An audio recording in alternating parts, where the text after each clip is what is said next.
Good evening. It's August 12th, 2019. We're scheduled for some workshops this evening. I'll call us to order. Kristen Rush, if you'll do the roll call. Mayor Williams. Here. Mayor Pro Tem Marriott. Here. Councilmember Pfeiffer. Here. Councilmember Ford. Here. Councilmember Jones. Here. Councilmember McGough. Here. Councilmember Miller. Here. Very good. Mr. Devon, you're going to lead us off with the 2020 to 2025 City Council Strategic Plan discussion.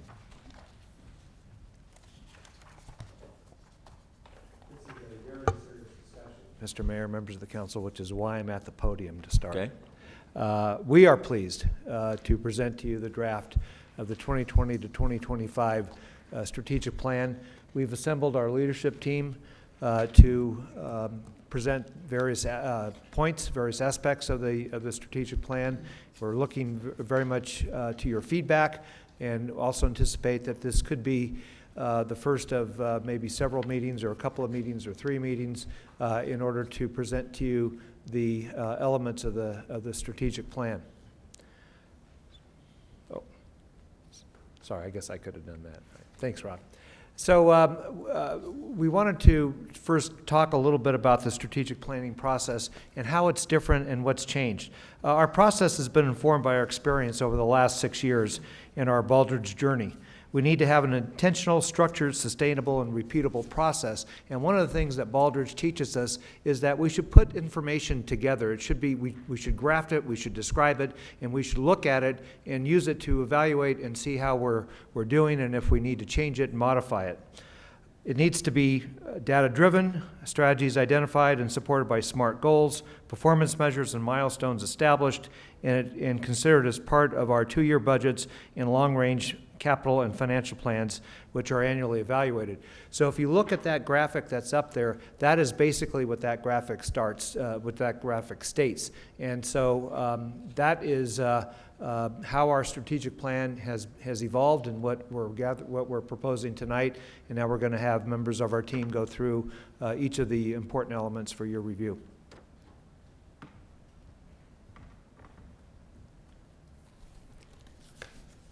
So thanks for your time tonight to walk through this, and we are hopeful and believe firmly that this demonstrates the direction and guidance that you provided us in our conversations. And of course, we expect if there are additions or changes that we will hear that guidance from you later.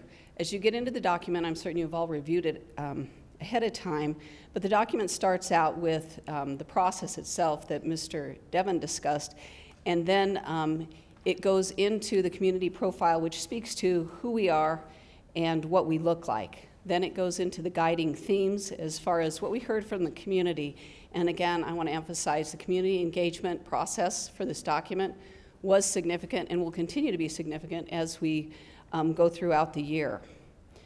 We talk about our vision, mission, and values, which you are very familiar with, as are all staff. And then I want to draw your attention to the challenges and advantages on page 5. And those challenges and advantages are broken out by work system. And what that speaks to is that we have a lot going for us. We have a lot of advantages and we have a lot of good things going on. But it also highlights the challenges that lie ahead and what we need to pay attention to on the radar. As you go into the document, you'll see principles and milestones, and as the information is presented tonight, each work system lead will talk about the principles, the foundation for the work that they do, and the parameters and standards by which they operate for each work system, and then they'll talk about some general strategic results which are provided under your direction, and then the milestones for accomplishing those. The document is broken out by work systems, and as you're aware, there are 5 priority areas that you have directed, and we are organizing our work by work systems to align what we do and how we do it with the priority areas that you have directed. And with that, I will hand off to our first priority area, which is safe community.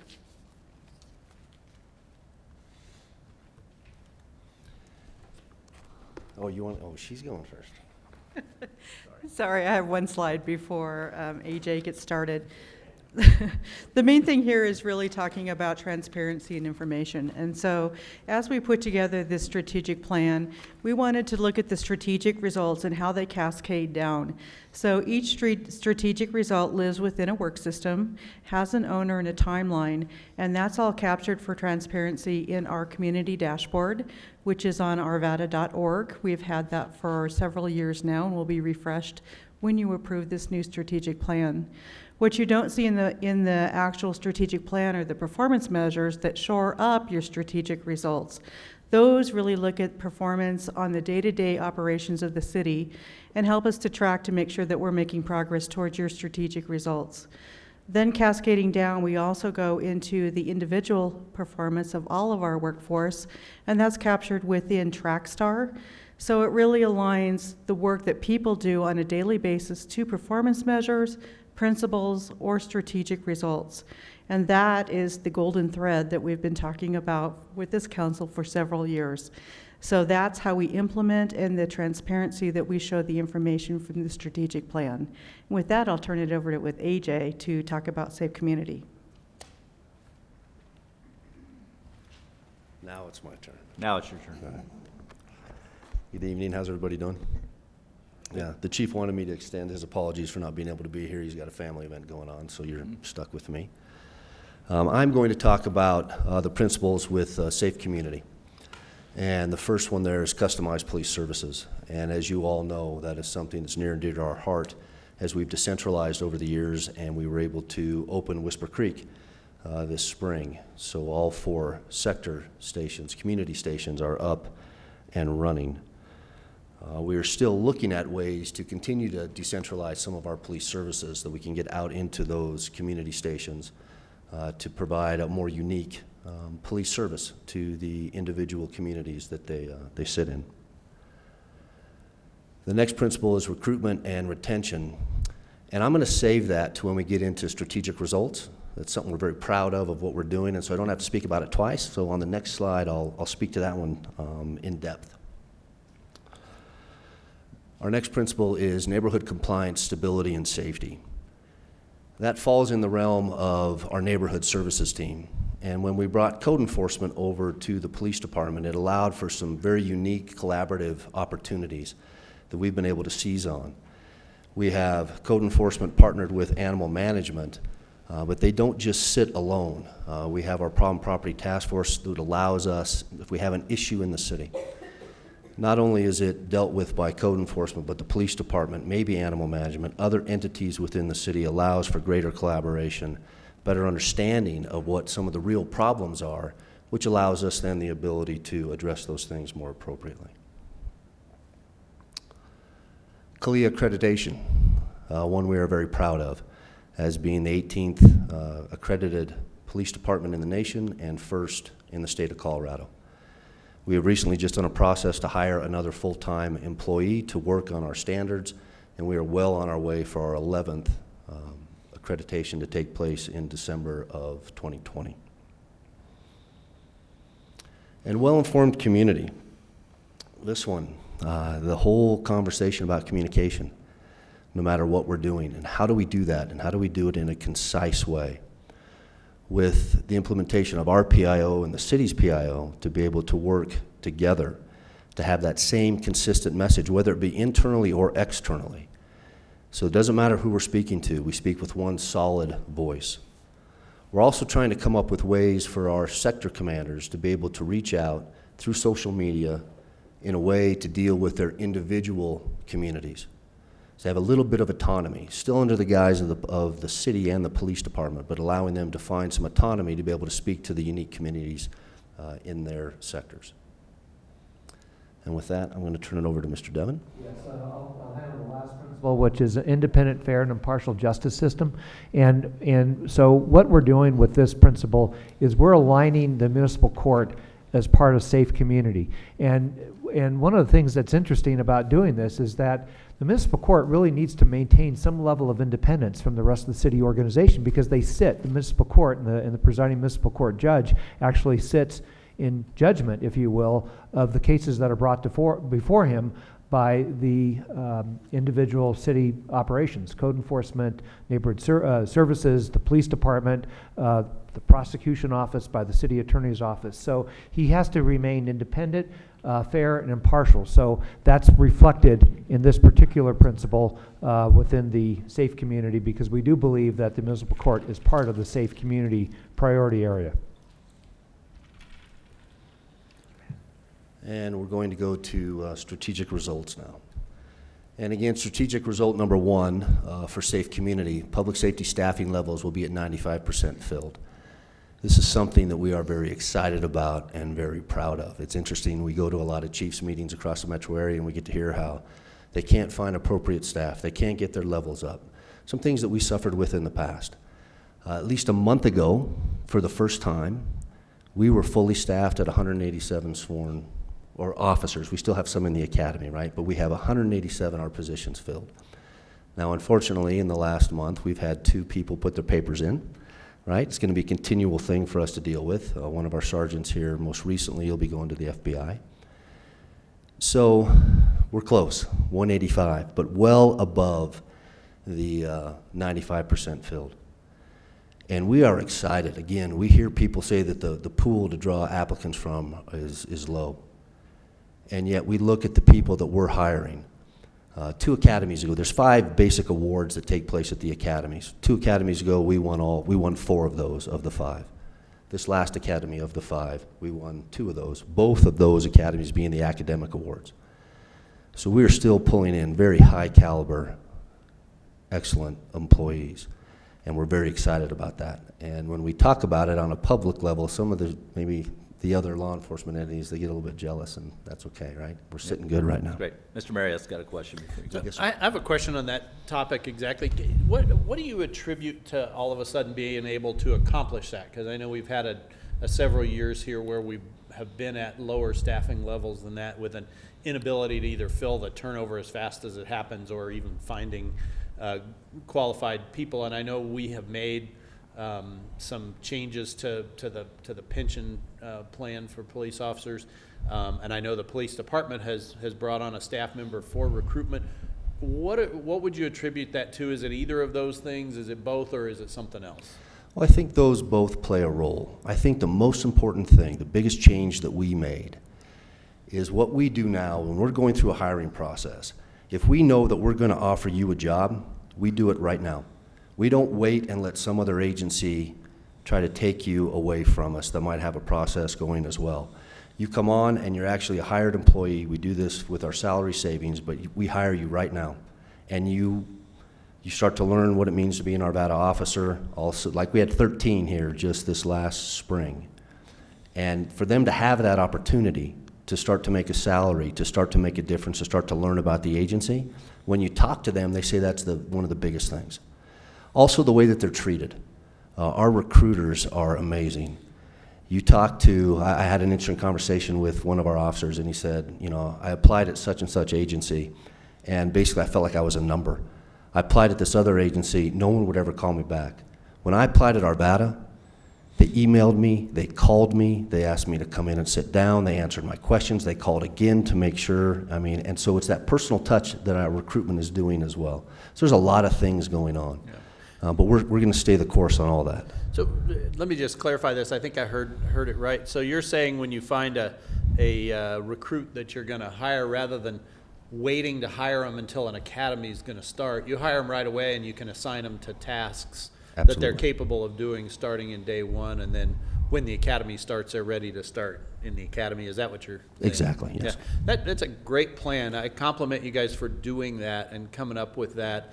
And I would encourage you to be very quiet about that around our neighboring right. cities, We are. because it sounds Can we like turn the cameras off real quick? terrifically innovative and difference-making things. So thank you for coming up with that. Thanks for implementing that, and particularly sharing the good results of that with us. Yeah, Ms. thank Ford? you. I was wondering if that is the overhire strategy, and if not, if you could explain that to me. So that isn't necessarily our overhire strategy.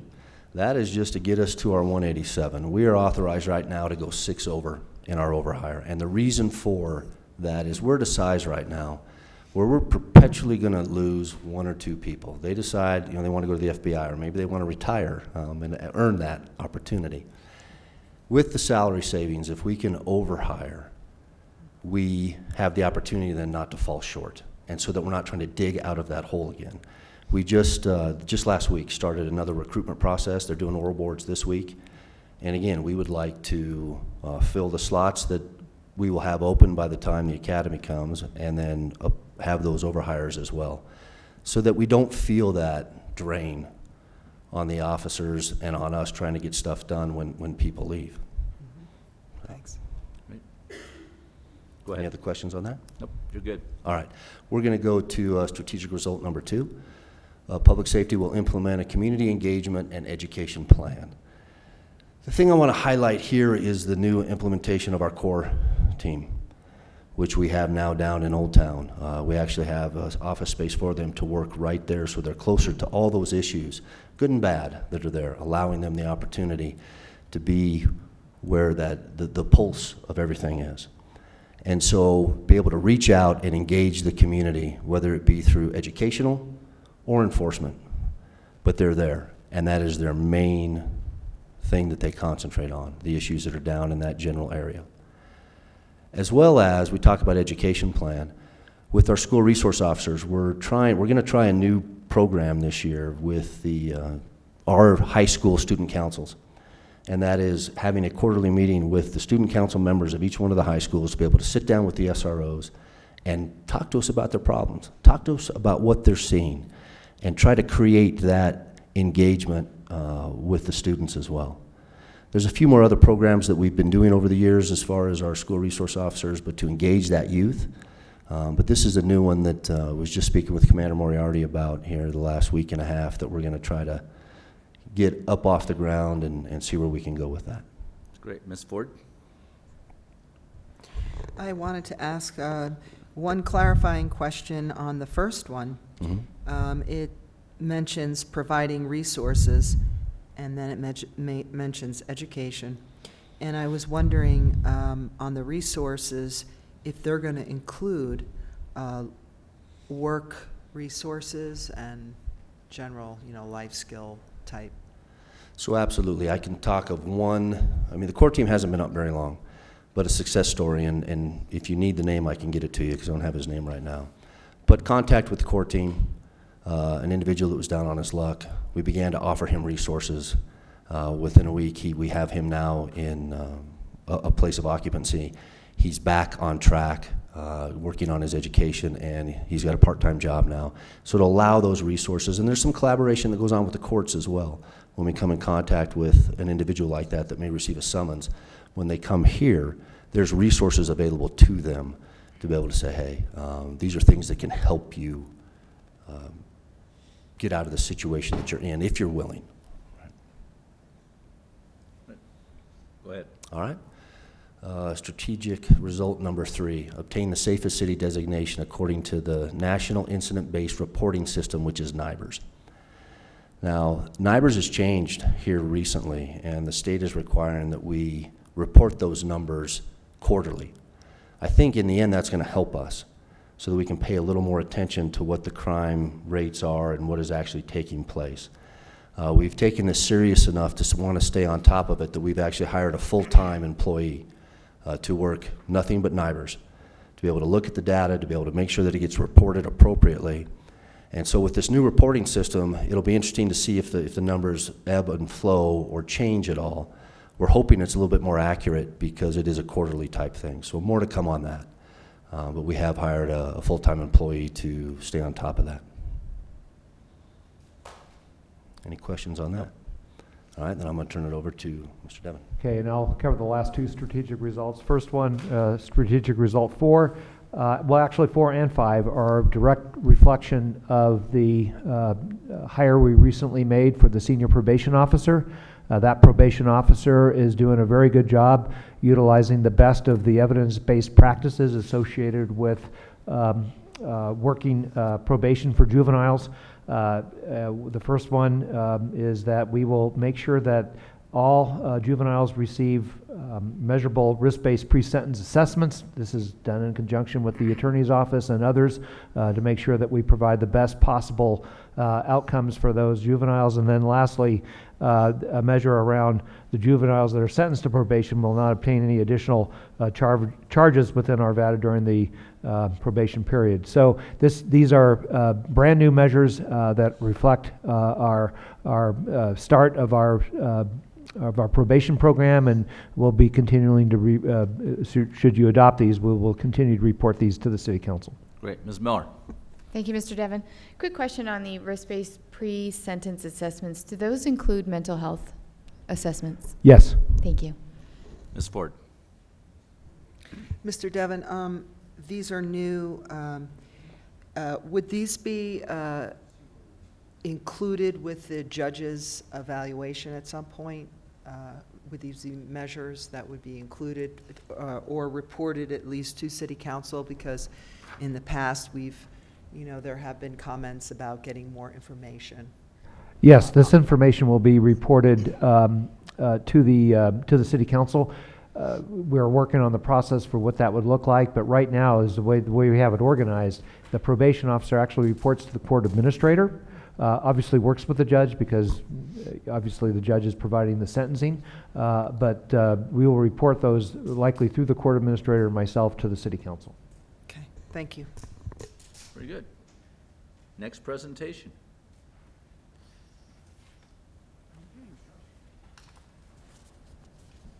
Good evening. Good evening. I'm Sharon Israel. I'm the Director of Utilities for the city, and I am joined by the new Director of Public Works, Don Wick. Together, our teams form the infrastructure work system. So we'll be talking to you about the principles of the work system and then also some of the strategic goals. But first, I wanted to talk about what the scope of all of our work is. Our teams work together to make sure that we're doing all the planning, design, construction, operations, and reinvestment in that backbone of infrastructure that serves the city. So that's all the roads, that's all the water supply lines, that's the sewers. Behind the scenes, we're doing work in data management. We're doing work in mapping. The billing system is in our work system. And then we also manage what I call our mobile infrastructure, which is the city's fleet. And that covers everything from weed eaters to road graders, as our guys like to say. So all those different types of assets. So that whole scope of services that we provide for both the community at large as well as our internal team can be distilled down into the core principles I'm going to talk with you about. First thing is having a safe, reliable, high-quality water supply. We have a goal to have an abundant water supply that will take the city through to realize our long-term vision to build out. We also ensure that our water supply meets or exceeds all environmental regulations. We manage our sewer infrastructure, storm drainage infrastructure to ensure we're protective of the environment. And we're also maintaining very fair rates for our customers. In addition to that, we have a team that manages the transportation aspect of our backbone of infrastructure. That includes all of the maintenance of the roads, both in terms of reinvesting when we need to repair a pothole or plow snow. It also means that we have kind of consistently looking at what we need to do routinely to maintain those roads. But we look not only at roads and traffic control, we also look at the network of transportation assets that serve the broader community. So making sure that sidewalks, bike lanes, that type of additional transportation infrastructure is also well cared for and well planned regionally. We have an engineering team that does design work in-house, as well as managing large infrastructure projects like the ones that you're familiar with. We'll be proceeding with the bond projects that were approved by voters last year. We've got some really talented in-house professional engineers. They're also overseeing construction, both in terms of those large capital projects, but also the reinvestment type of projects when we need to just replace assets at the end of their useful life. And then finally, I mentioned that we have our mobile infrastructure, I like to call it. So the entire police fleet, all of the smaller machines, everything we use to take care of the parks and streets, sidewalks. We manage that fleet in-house, and we do the majority of that work and service and building police cars in-house as well. One thing that's not on the list, but I want to mention, because I think we're really proud of in this work system, is we are seeking re-accreditation of the American Public Works Association accreditation program this year. That has been a core function of our group. It's a benchmark that we strive for, and we've got a whole team across both of our departments that are working hard to make sure we can achieve that level of accreditation again this year. So I'm going to hand it over to Don. He's going to talk with you about the strategic results and some milestones. Thank you, Sharon. Good evening, Council. As Sharon was talking about, because our two departments share the infrastructure of the city, our strategic results are combined together. So our first strategic result by 12/20 is to complete and implement a street maintenance master plan.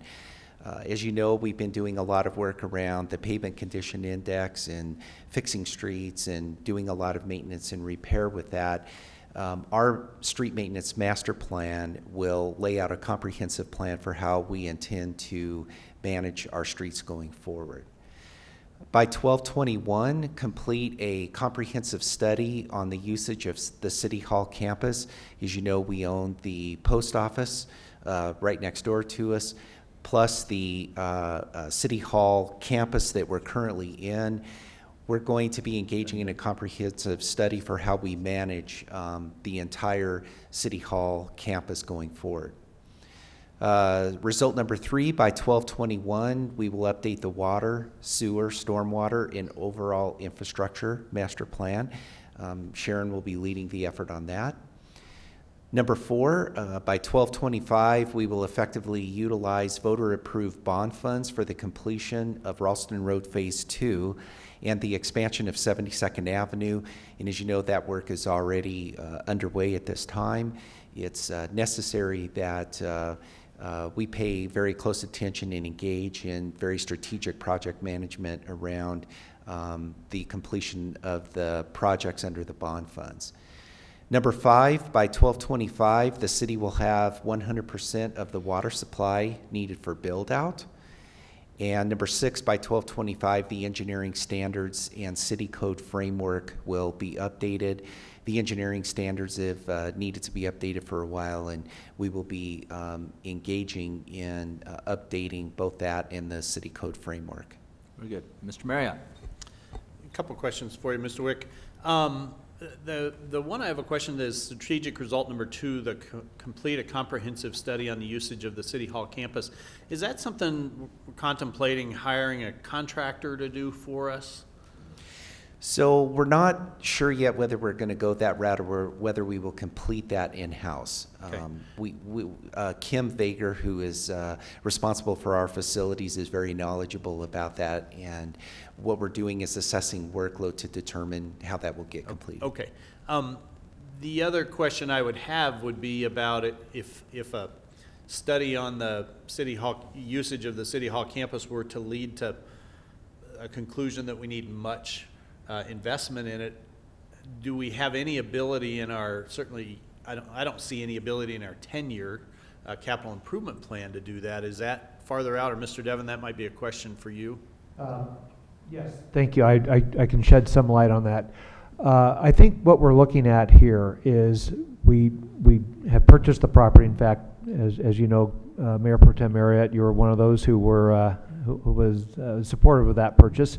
And I think as we move forward, particularly as we progress into the next 10-year financial planning period, there are some potential resources that we could put through some sort of an expansion if we identified a good reason for it. And so part of what we're trying to do is look at the City Hall campus comprehensively to determine what, if any, needs we may have, and if there are needs, then as we move into the to the next 10-year financial planning period and looking at potentially some new resources, would we want to contemplate putting those resources towards some sort of needs that we would identify? For example, if you recall, we did do a concept plan when not too long after we purchased the post office property, and we talked about a potential justice center, expanded facilities for the police department, possibly for the municipal court. As we've settled into the community stations, we're not sure we're going to need those expanded facilities. We may, but that's part of what we would want to look at as part of this study of the City Hall campus. And I think the same thing with the municipal court. We're not sure we would need additional courtrooms, but there might be other things that we need. As an example, and I'm not making any promises here, just as an example, we've discussed historical resources and whether or not we can provide some sort of a history museum that a community of this size would normally be associated with. So those are the kinds of needs that we want to start to look at and flesh out more as we go forward, planning our strategies in advance, and sharing them with all of you as we do advance planning and trying to determine whether or not there might be a need that we want to make sure that we pencil in there for a future for future action. Okay, great, thank you. That's a good answer to that. My only input on it at all would be that if we possibly can do it in-house, that we do, and that my look at it, at least in the near term, so the 6 to 10 year time frame is that we're fairly committed on capital improvement expenditures, and that there's not a lot of headroom there. I'd hate to see us spend a lot of money on a really comprehensive study that yields the need for a very expensive capital improvement project that we have no ability to do. That I just don't see that as being productive, and that we take a look at it on the scale by which we might actually be able to do something. So that'd just be my input there. One other question I have on these strategic results, and that's strategic result number 5. The city will have 100% of the water supply for build out by 1225. And so obviously I know the plan is that we have committed to work with Denver Water on the expansion of the Gross Dam. But if something were to happen where that doesn't come to fruition, do we have a plan B? And how can we have that as a strategic result if we don't have a plan B? Because how can we accomplish a strategic result that's completely in the lap of Denver Water and not under our control? I'll speak to that, and it's something that's been on my mind in the 1 month that I've been in this role here at the city. I'm also a 14-year resident, so hoping that we're going to be successful in this as well. So the short answer to your question is absolutely we have a plan B. We are continuing a really effective dialogue with Denver Water, so I'm confident that the partnership we have will result in that the contribution the city will make to the Denver Water Gross Reservoir expansion. If that negotiation were to fall apart, we've got 2 very solid options for being able to store water from Denver Water at locations that are near to the northwest side of our Ralston Reservoir currently. There are some sort of sketched out conceptual plans for building our own reservoirs in that area. Also another site potentially west of 93.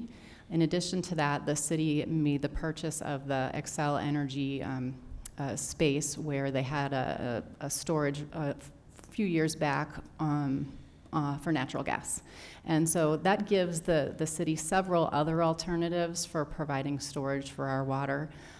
When it comes to our overall water rights portfolio, it's very strong. And so storage is really what's going to get us the yield that we need to build out. So if we're not able for an unexpected reason to realize that expansion of Gross Reservoir, we do have some other good options. Great, thank you very much. Mr. Jones, you're next. Just a question on strategic result number 4.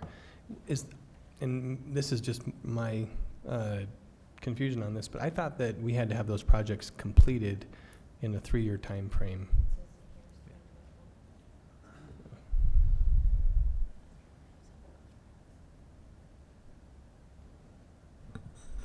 So, in essence, you have to have 85% of the funds spent in 3 years, or a plan to spend 85% of the funds in 3 years. And Okay. so, part of what we had to do with our due diligence is to make sure that our plan called for that, and it does. Okay. But if we don't, then we're subject to the arbitrage and the IRS calculations that we had talked about. So beyond that, there's really no other penalties because we passed the first test. So we've passed the 85% Plan, and spend. it was reasonable, and it was Okay. audited, and Okay. all of that, so. Okay, that makes sense. And I knew there was a part of that that I was missing in my own mind, but wanted to make sure that we weren't just calling this out as a strategic result to finish in 2025 and then get hit with some unintended consequence. So thank you. Mr. McGough?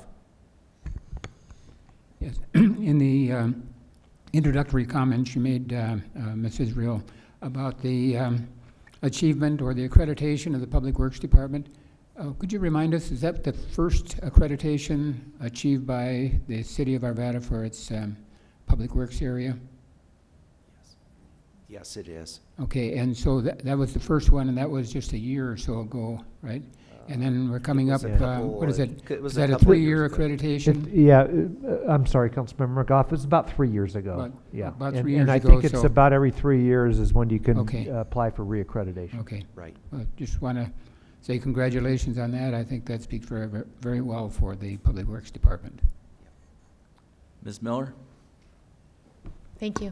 At one point, we talked about hiring, we discussed, we didn't decide, you didn't have 4 majority vote, anything like that, just suggestion.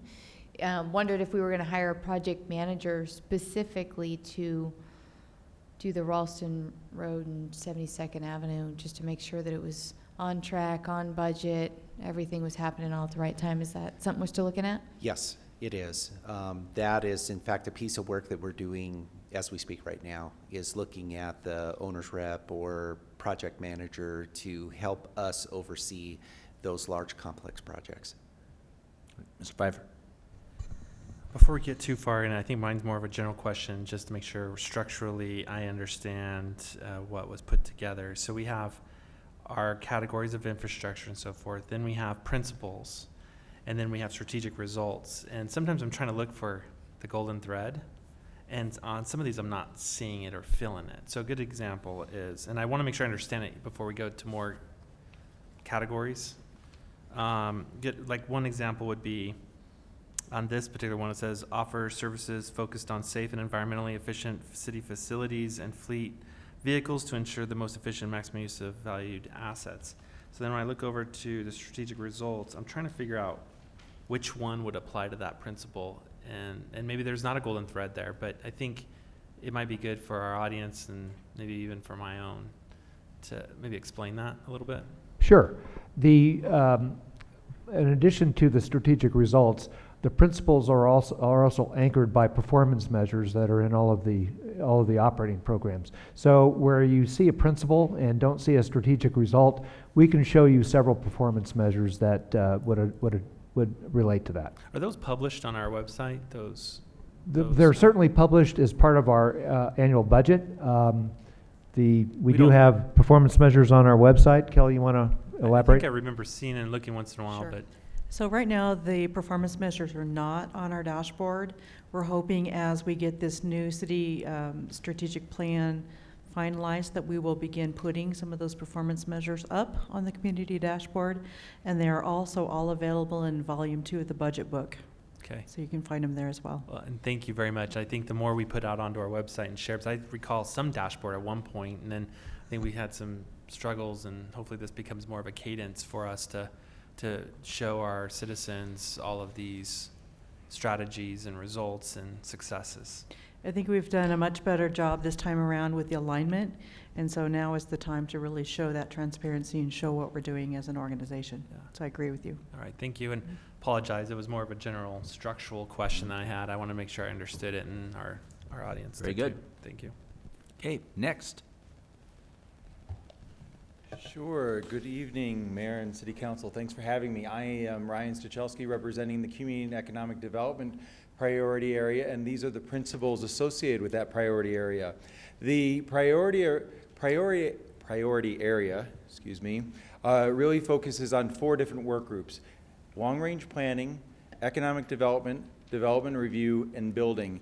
And that really represents private sector development that's going on in our area, kind of soup to nuts. So it starts with the long-range planning, the community, creating a vision of what they want their community to be, economic development, working with the long-range planners to understand what that vision is and trying to work with the current businesses and future businesses to bring together that vision, working through the development review process to make sure that there's a balance between what the community is asking for in that vision and what the development community is asking for, and bringing those two kind of universes together. And then finally, through the building department, we take things that are in theory or in concept through the entitlement process, and we build those, and we want to make sure that they are strong and they meet code and that they're safe for everybody. And so we go through those practices of review together. The principles that are up there are really a description of what I just talked about, economic development that aligns with the community goals. It's really important that we have an economic development strategy that is not just more. Our economic development strategy is about aligning with what the community is asking for and what's important to them. And so while we want more jobs and we want more sales tax and those types of things are good, we don't want it at the expense of what our quality of life is. And so really balancing that and understanding that. And so we do that through community engagement. We do that through the visioning process of the comprehensive plan.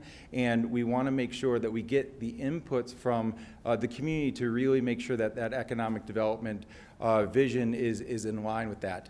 Then, when economic Before you go on, Nancy Yes. Ford's got a Yes, question. ma'am. We'll try to get things covered as they come up. Thanks. Appreciate that. Ryan, in the description in the beginning where it says at the end, and supports the local economy to implement the community's vision, is that the vision that's expressed in the comprehensive plan?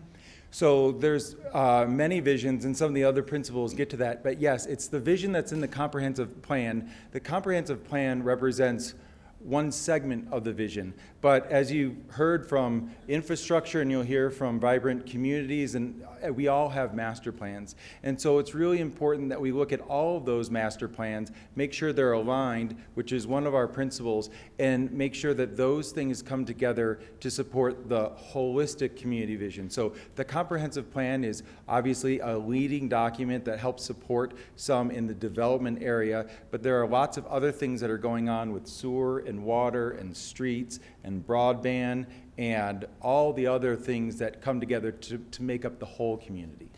Well, and I'm specifically referring to the page in the comprehensive plan that says the community's vision. Okay. There is a vision in that plan, and you know, my assumption is that all of this, including focus, is supporting that vision that was established by the community. Absolutely.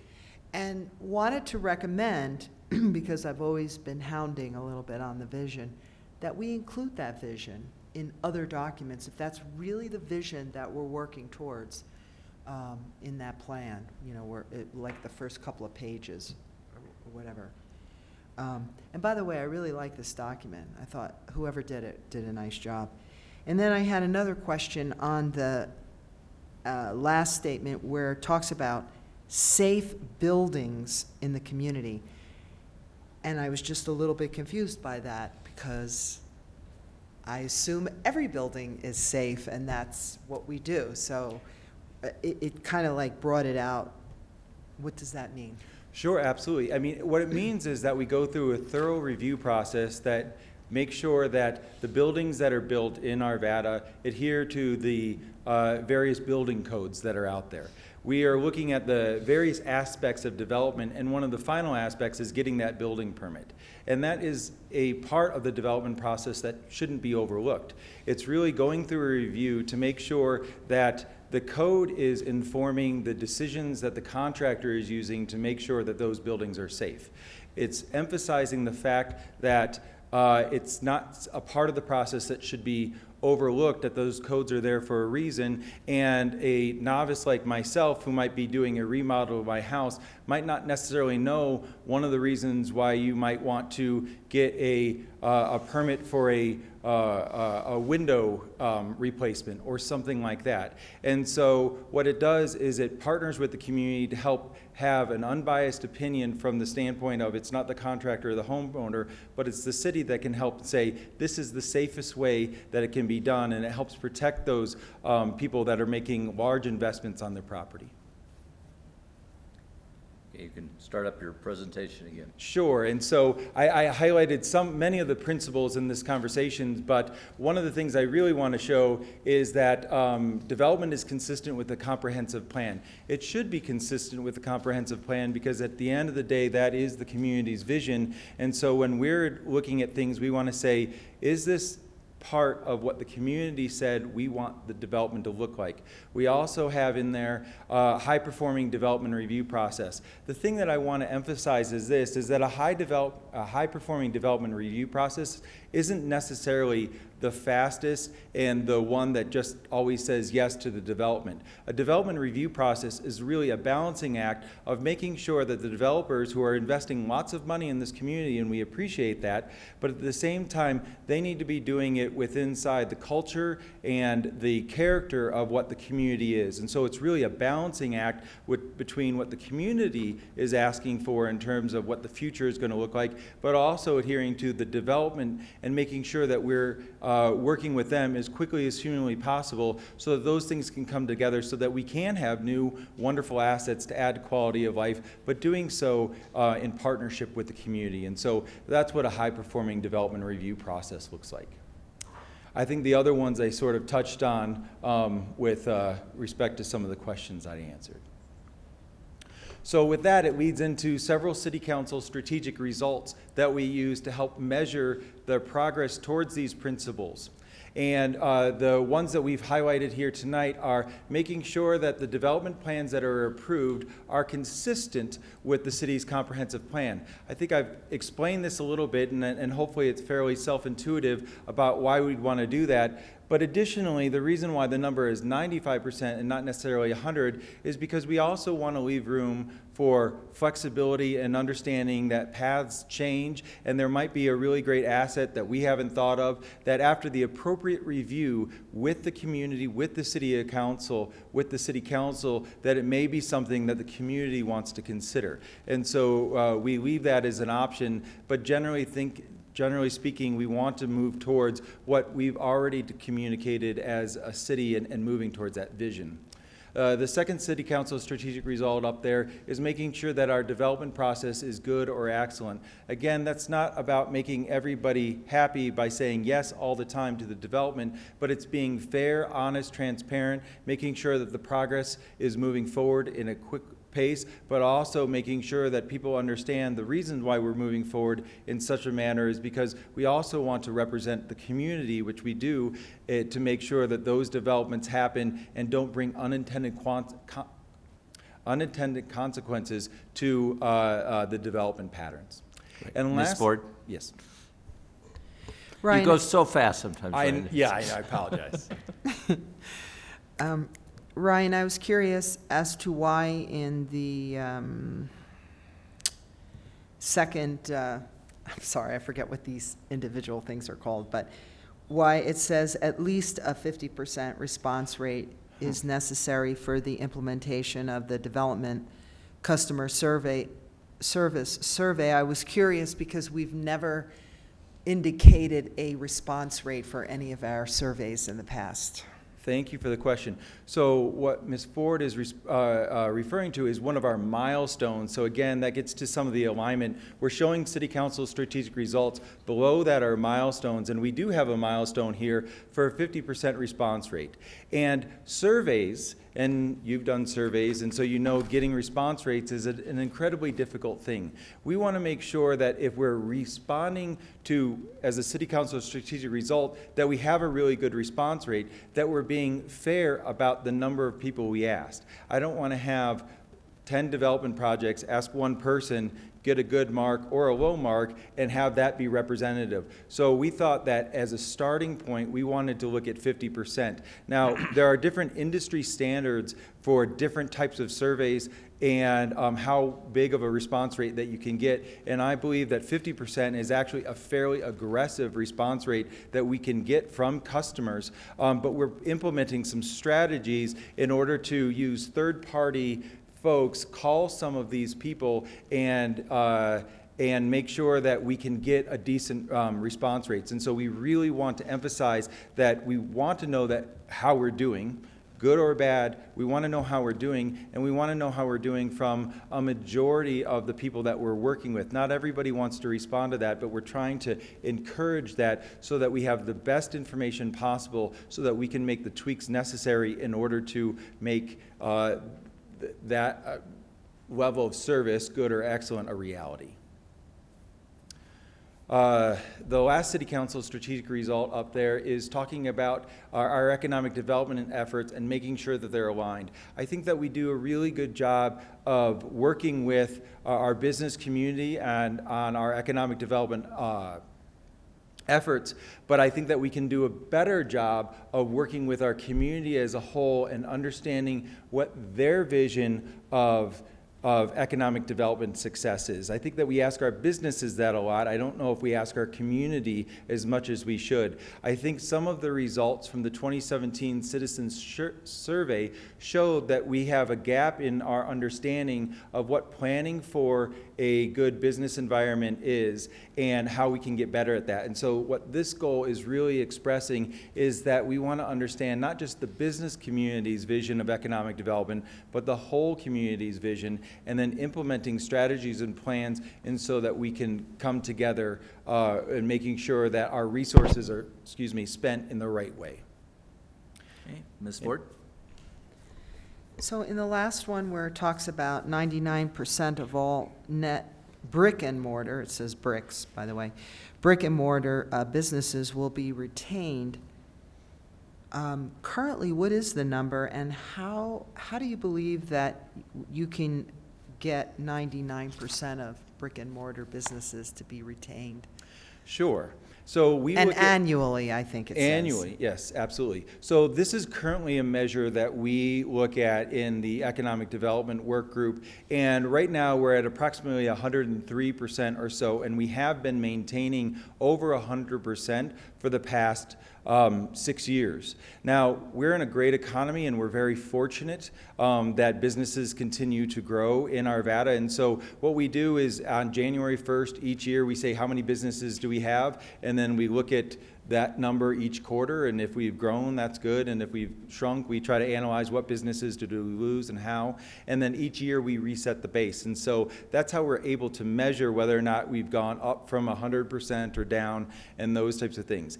You know, a lot of these things are impacted by externalities, by things outside of necessarily our control, but we still want to measure it, and we still want to understand it. So if, heaven forbid, we hit another national recession that impacts us and puts businesses out of business, we want to kind of understand what are our losses, what are the types of businesses are those losses, and what resources can we bring to bear to support those people through those times. We also want to understand what rate we're growing at in order to say what types of businesses are attracted here, because that helps us better understand what is the market drawing in. And so really kind of understanding how our business environment is changing, it's going up and down, and what the makeup of it really allows us to be putting resources in the right place to support the total package of all the goals that City Council has. Okay, I think Mr. Rusink is next.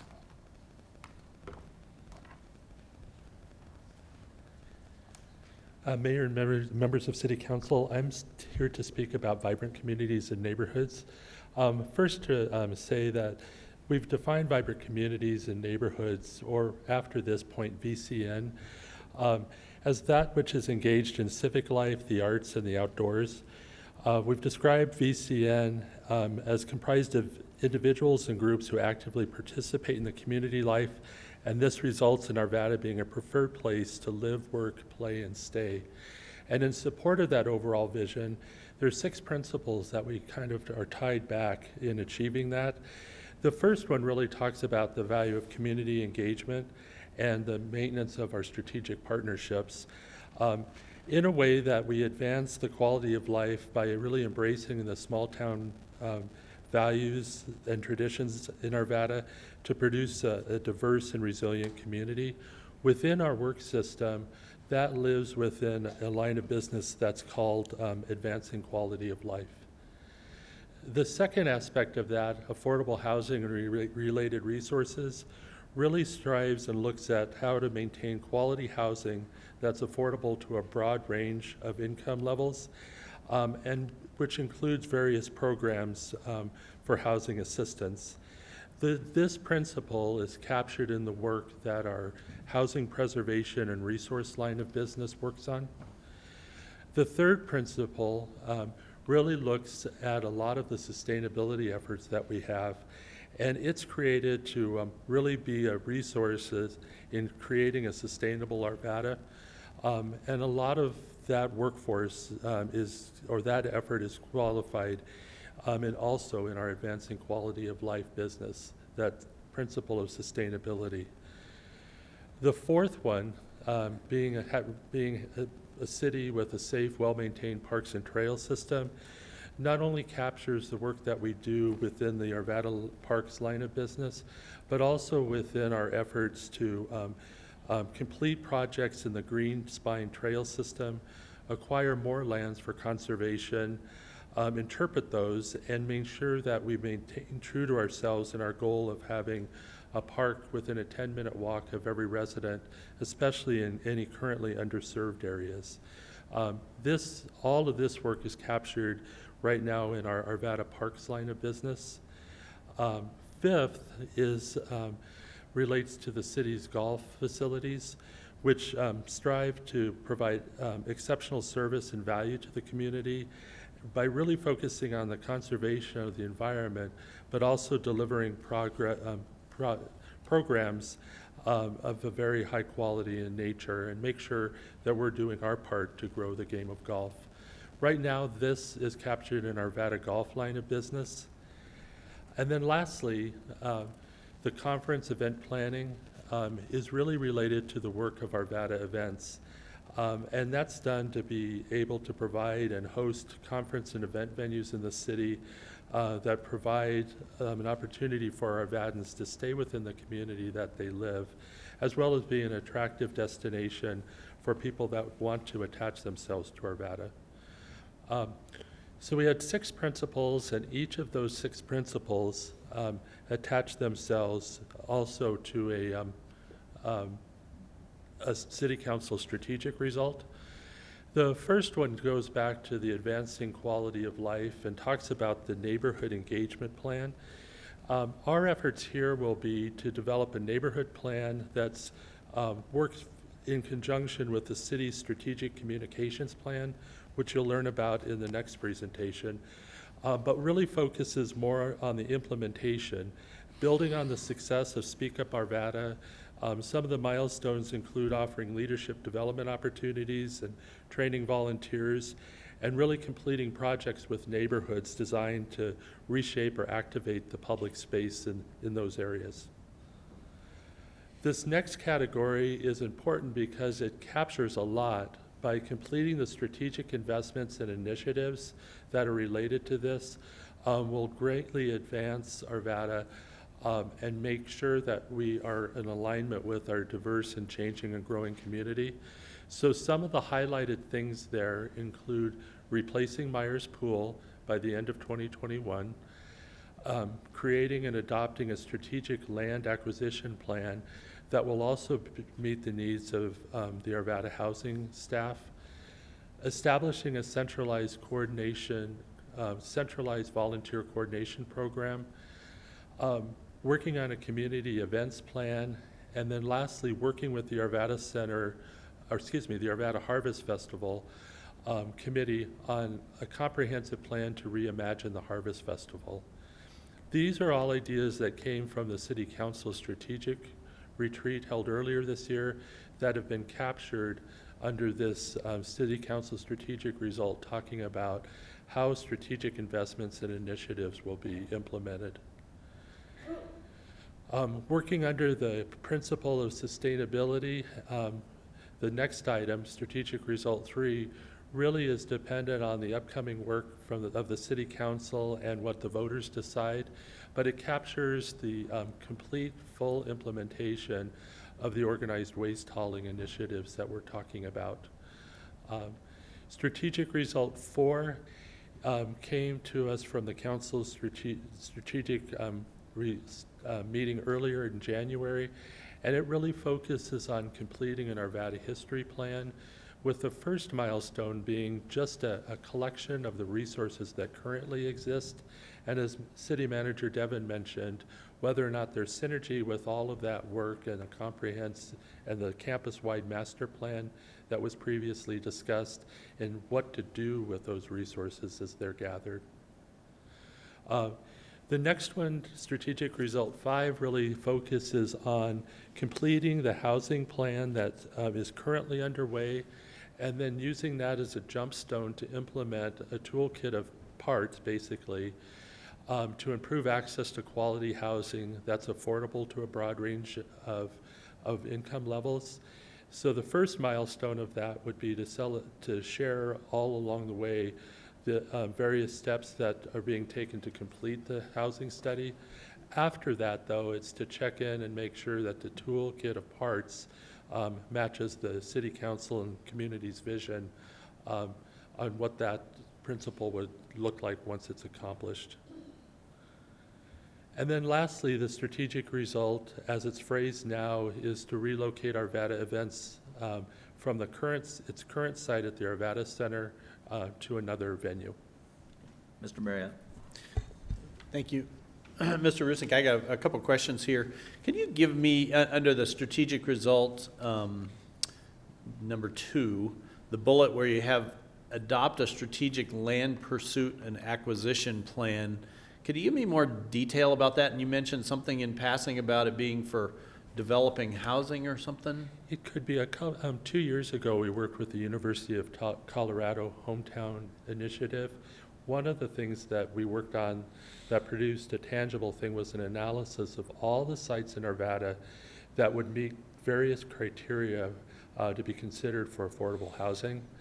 At the same time, Arvada Parks has a strategic land acquisition plan that really focuses on where areas are underserved or could likely be used for parkland.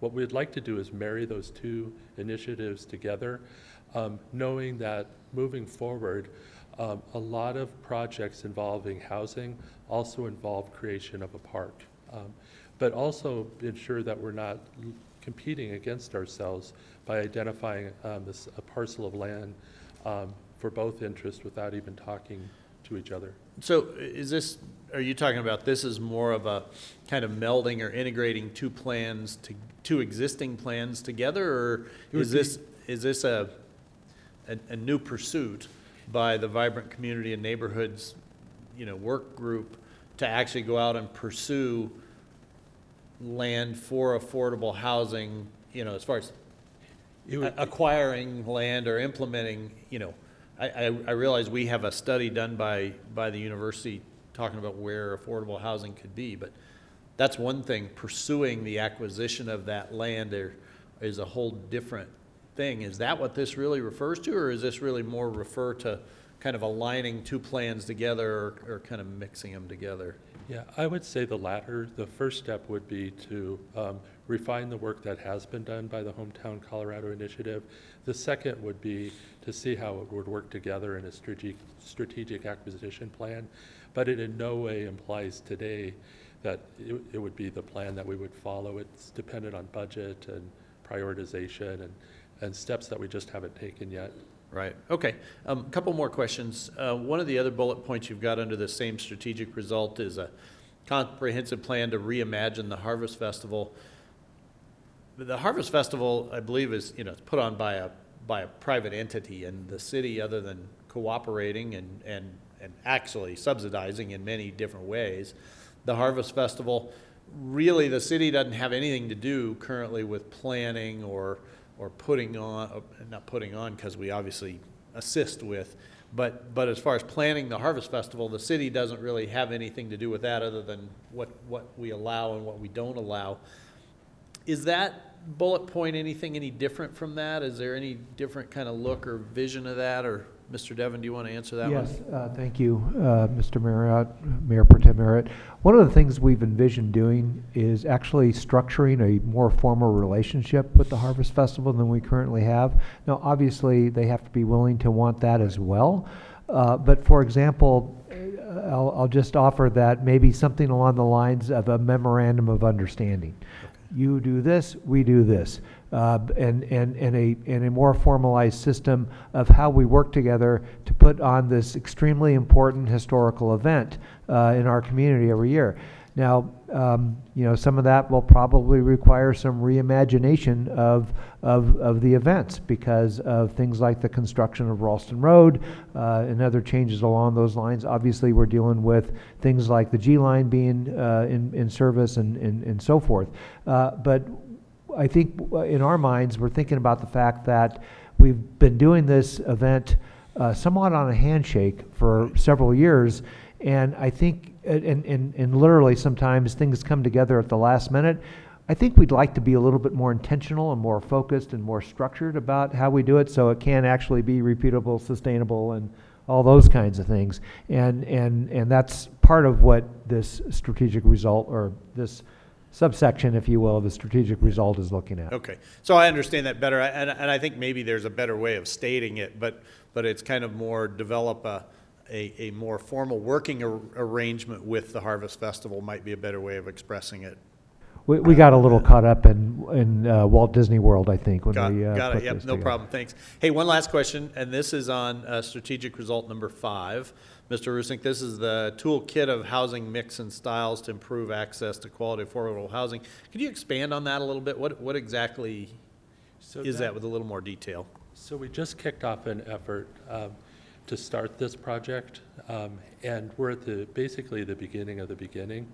Built in milestones along the way are check-ins with the City Council on the plan. Ultimately, though, the intent is to bring this plan to the City Council for a lot of discussion along the way, but for adoption, that the kit of parts that we're talking about actually matches what you all see as important for our community. So is this a plan that's just talks about architectural styles and what something ought to look like? No, it focuses as much on various incentives that the city could consider. Right now, it's done on a case-by-case basis, which doesn't offer a lot of insight to a developer. So the intention of this is to look at what the city's overall goal is that we're trying to accomplish, and then what are we comfortable in creating as a toolkit of parts to support that. Okay, thank you. Don't see any other questions on this part.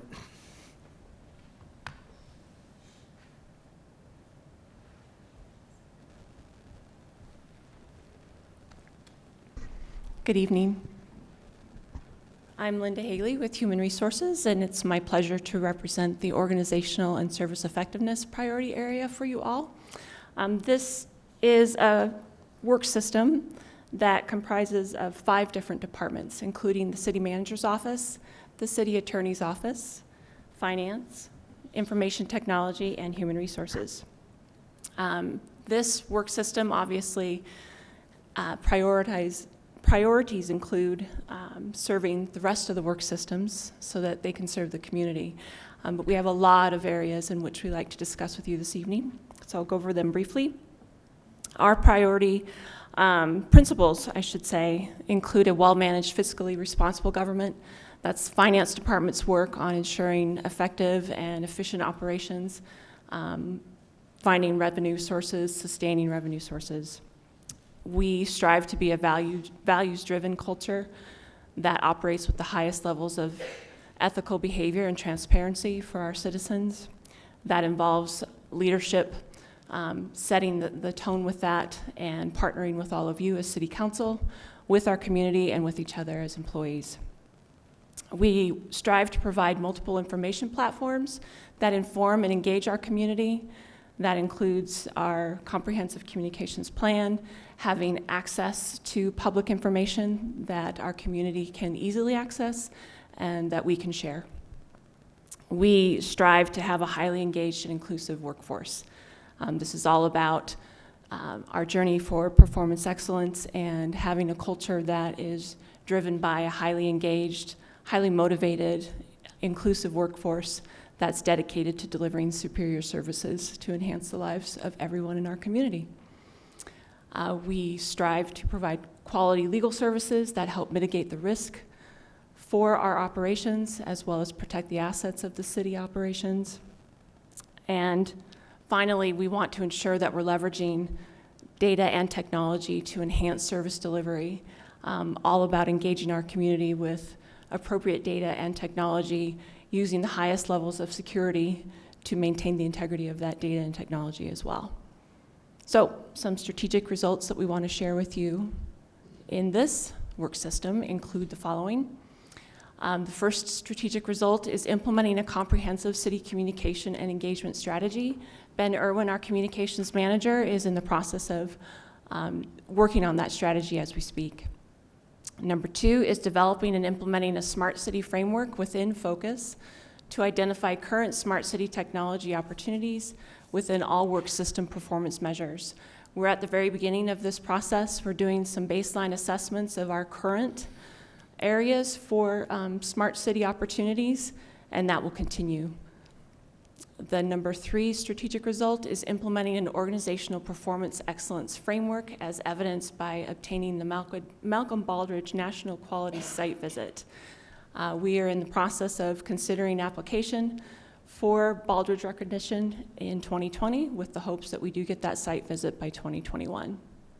Our 4th strategic result is obtaining a minimum of a 4.5 out of 5 score on the 5-star community rating to demonstrate that the city is meeting community needs and expectations that are identified in the community survey results. We're in the process of digging deeper into the current community survey results that we have, developing some strategies to help respond to some of those lower scoring areas with the hope that by 2023 we can achieve that score. And the 5th strategic result to highlight for you is launching a citywide resilience collaborative sharing resources, building partnerships and ensuring community ownership of meeting identified resilience targets. Anessa Janes, our community resilience coordinator, is busy working in the community as we speak, looking at a very local, focused community resilience plan, and that's what that strategic result speaks to. Ms. Miller. Thank you, Ms. Haley. I just have a quick question. I'm not even sure if this is possible or relevant, but I'm just wondering if we could add the word marketing to strategic result number 1. Implement a comprehensive city marketing, communication, and engagement strategy. The reason I say marketing, twofold, is to market to our existing residents what we have in our assets. I know when I used to live in West Arvada, I never made it past Wadsworth or Indiana even. And then living out here, I never make it out to West Arvada. So I think marketing the community as a whole to ourselves, but then also bringing people to Arvada and marketing the city as an asset. So just thought maybe. Thank you. Great suggestion. Yeah, I don't see anything else. Okay. All right. Thank you. Bless you. Mr. Devitt, anything else on this? Yes, well, I would simply indicate to the council that this is the compilation of our interpretation of the discussion that we had back in January as we transition from the completion of the current 6-year strategic plan to the next 6-year strategic plan beginning in 2020. If you have any questions or if something comes up later, we're certainly open to more discussion. Otherwise, we would tend to finalize these strategic results and bring them back to you for action. Also, one of the things I failed to mention in the beginning is that if you look at these strategic results, a great deal of them are kind of what I would call front-loaded, where we would look to accomplish the results by 2021, 2020, 2021, somewhere in there. And some of that's intentional because we see it as probably the first step to completing a strategic result that once we share it with you at a future strategic planning retreat, we would work together to maybe develop a follow-up result. In other words, that we keep everything moving forward. With the last 6-year strategic plan, we had some of these results spread out all over that 6-year horizon. The way we look at it now is that some of these things we can get done first, and then based on how that unfolds, how we perform, and what the city's needs are and the community needs are, we would maybe have a follow-up strategic result on top of that. So this is intended to be an ongoing conversation that obviously we have with you for sure once a year during the retreat, but often really a lot of the feedback comes from the ongoing relationship we have with the city council. And I just want to also emphasize something Lori said as we started this. This is also informed by our tools around community engagement and neighborhood engagement and those kinds of activities where we're certainly being much more intentional about getting input from our community through those mediums. Very good. My only comment that's sort of sticking with me is part of what Ryan's presentation. It's not really retention that you have 99% of it. It's retention and growth. I mean, if you're getting more than 100%, that's not just retention. And I think that for those of us who have worked in this area in terms of AIDA and other things, that I view retention as holding on to the existing businesses.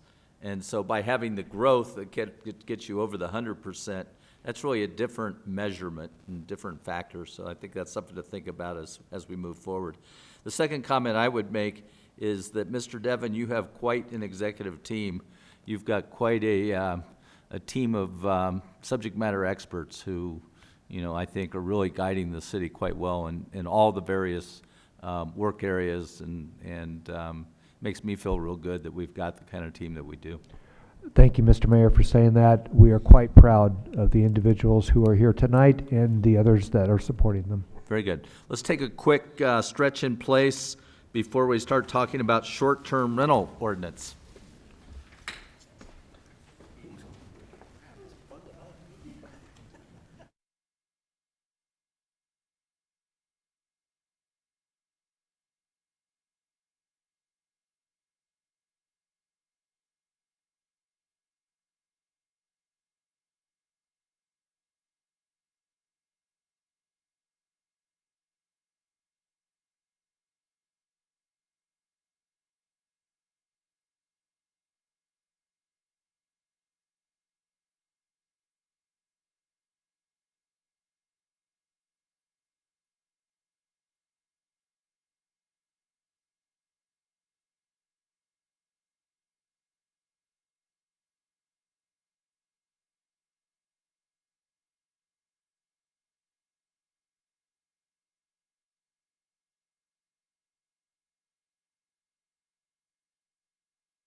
Now we'll talk about short-term rentals. Mr. Devon. Plains Manager Rob Smetana will start this presentation.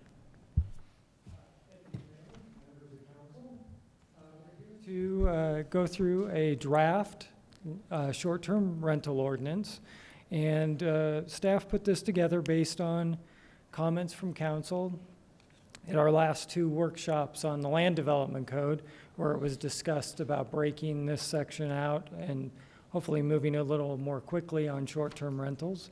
So those were the March 25th and June 10th workshops. So basically what staff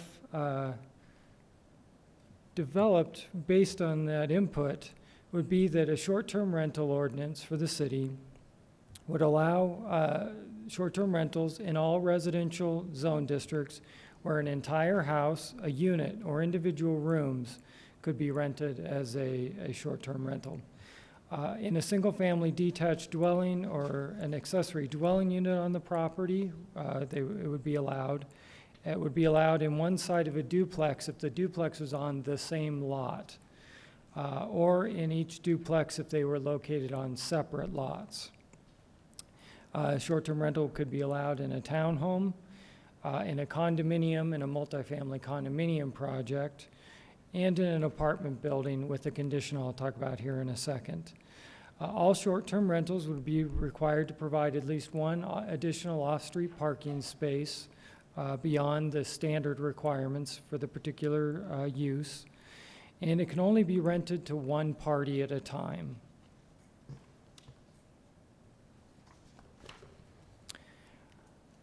There would be a limit of one short-term rental per property.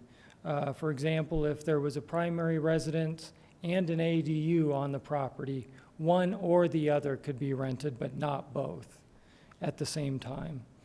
Renters in single-family, detached duplex or townhome or condominium units could also operate a short-term rental with written permission from the owner of the property. Within multifamily apartment buildings, the owner of the property could operate a short-term rental, but we would only allow one per property. And then all short-term rentals would be subject to HOA regulations. So if the HOA prohibited it, we would not allow it. In terms of the owner's responsibility, there would need to be an owner. Mr. Jones has got a question before. Sorry. Just a quick question on that last comment. Mhm. Is there any legal issue? I mean, does the HOA legal documents precede any city ordinance or resolution? No, our ordinance would be primary. We can't enforce the civil agreement between owners of for instance, a condominium complex, but though the HOA could enforce that separately. So it's two separate issues. So if we had a citywide ordinance, however that laid out, and an HOA decided that as part of their legal documents they were not going to allow it, then the residents couldn't come to the city for any kind of recourse or help to change the mind of the HOA. No, they could not. Nor could the HOA come to the city and ask for code enforcement. No, they could not. Okay. In terms of the owner or local contact person responsibility, they would need to be available within an hour, 7 days a week, to respond to any issues or complaints. And a brochure would have to be provided in each short-term rental unit that had their contact information so that it's clearly available to a renter.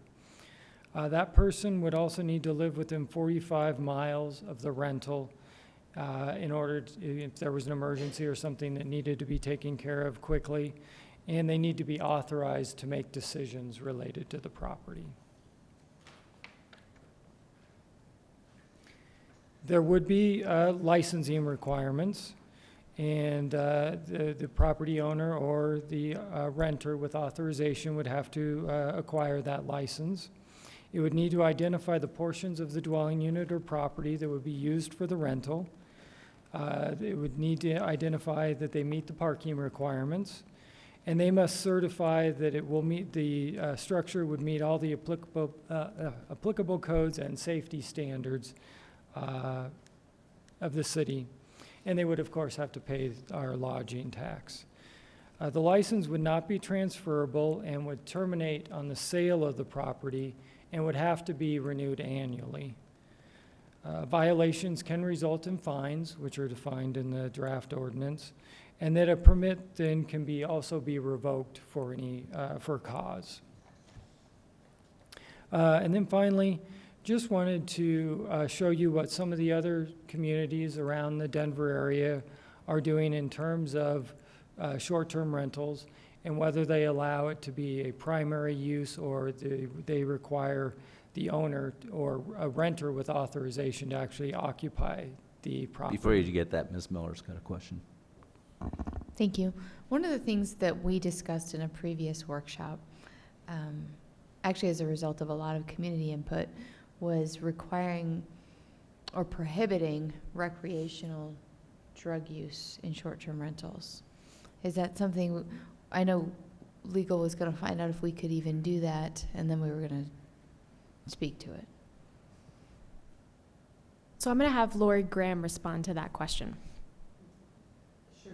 I did look into that. And I would say that given that it's illegal federally, that we would have no problem putting that into our ordinance.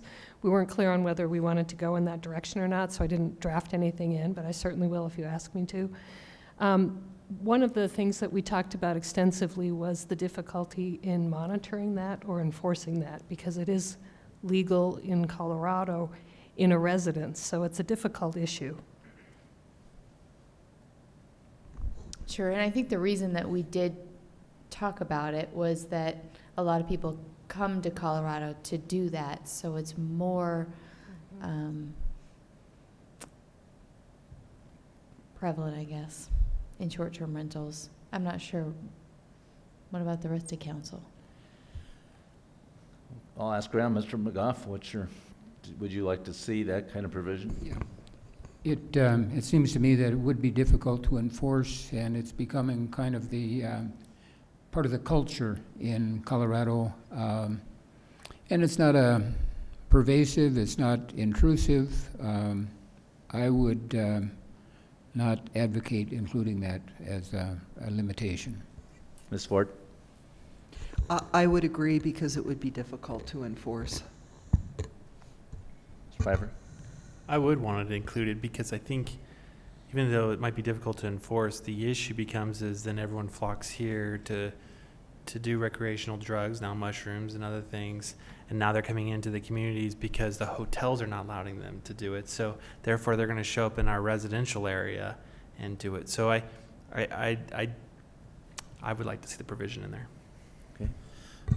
I would not want to see a provision like that in there. I think it's no different than trying to prevent any number of things somebody might find objectionable, whether it be tobacco use or alcohol use, both of which are allowed, and I just don't see a difference there with it. And I would agree with Mr. McGough, the difficulty of trying to enforce this just puts the city in the wrong position. So I would say no. Okay, Ms. Miller? You would like to have it? Absolutely. Yeah. I think it's best left up to the homeowner, who can probably enforce it the most by having some kind of stipulation around what's acceptable in their home or not, with associated fines that then they'll have to enforce and collect. And so I understand the concept, but I think it's really, I think we leave this one up to the homeowner to decide what's best for their house and if they want their house to be in that kind of a situation. Yeah, this one that troubles me because, I mean, my concern is that these become party houses that are totally inconsistent with the neighborhood. And you know, I would cite with, if it's not specifically as to the marijuana use, then, you know, I think we've got to have some safeguards that these don't become places that are so disruptive to the surrounding properties that it's a real problem. I wouldn't be opposed to the prohibiting marijuana because we can legally do so, not inconsistent with what's gone on with the hotels for the same reason the hotels have prohibited it, so. But how do you, I mean, so if it's not marijuana and it's alcohol, I mean, alcohol. Then I'm looking at the party house where, you know, where you've got disruptive behavior that's not being addressed by the property owner. Right, no, and I mean, I agree that there's got to be some recourse on the property owner. If it becomes a problemed property, Right. where we have calls for service on a regular basis, then there's got to be some recourse from the city's perspective in whatever registration requirements that we have for that property, then that's where our recourse is, as opposed to having some hard and fast rule around. I mean, again, I'm not for any of that. I wouldn't advocate for that at all, but I'm just thinking of the property owner's rights and what they can and can't allow in their homes. But I think we need to make sure that we can enforce it if it becomes a problem property. So. Well, the way I'm looking at this is all licensing. This Right. is something that's not legal now. It's going on, but it's technically not Yeah. legal. And so we're opening up the door to allow some legality to it. And, you know, what are the safeguards? Mr. McGough and then Ms. Miller, and then Ms. Ford. Well, it seems to me, as Mr. Jones indicated, if it's a problem property, or even if there's a single incident of a party event going on in the short-term rental, then we've got ways to deal with that. And I don't think we need to outlaw, I assume that people can have parties without those prohibited substances, because alcohol is certainly not a prohibited substance. So I just think we deal with it under a different provision of our city code and Okay. not have it here. Ms. Miller? Sorry, I just got one more thought on this. With alcohol in a party, that's disruptive and loud and code and all of that. But with marijuana, you can just have a couple out there smoking pot on their front yard, and you can smell it for 3 houses down. And they're not disruptive at all, and it's not a party house at all. But it really is intrusive on the neighbors, even if it's not a loud party. So that's the only reason with marijuana instead of alcohol, because it impacts a bigger radius with very little partying going on. Ms. Ford? Well, I think that as this table shows, that if we look at the number of cities that have allowed short-term rentals, the majority on this, at least from what this shows in the Front Range, that the requirement of the property being the primary residence of that property owner is probably going to have a greater impact on what happens in that house versus just allowing all owners, regardless of whether it's their primary residence or not. That's going to have, I think, a much greater impact on the probability of parties occurring.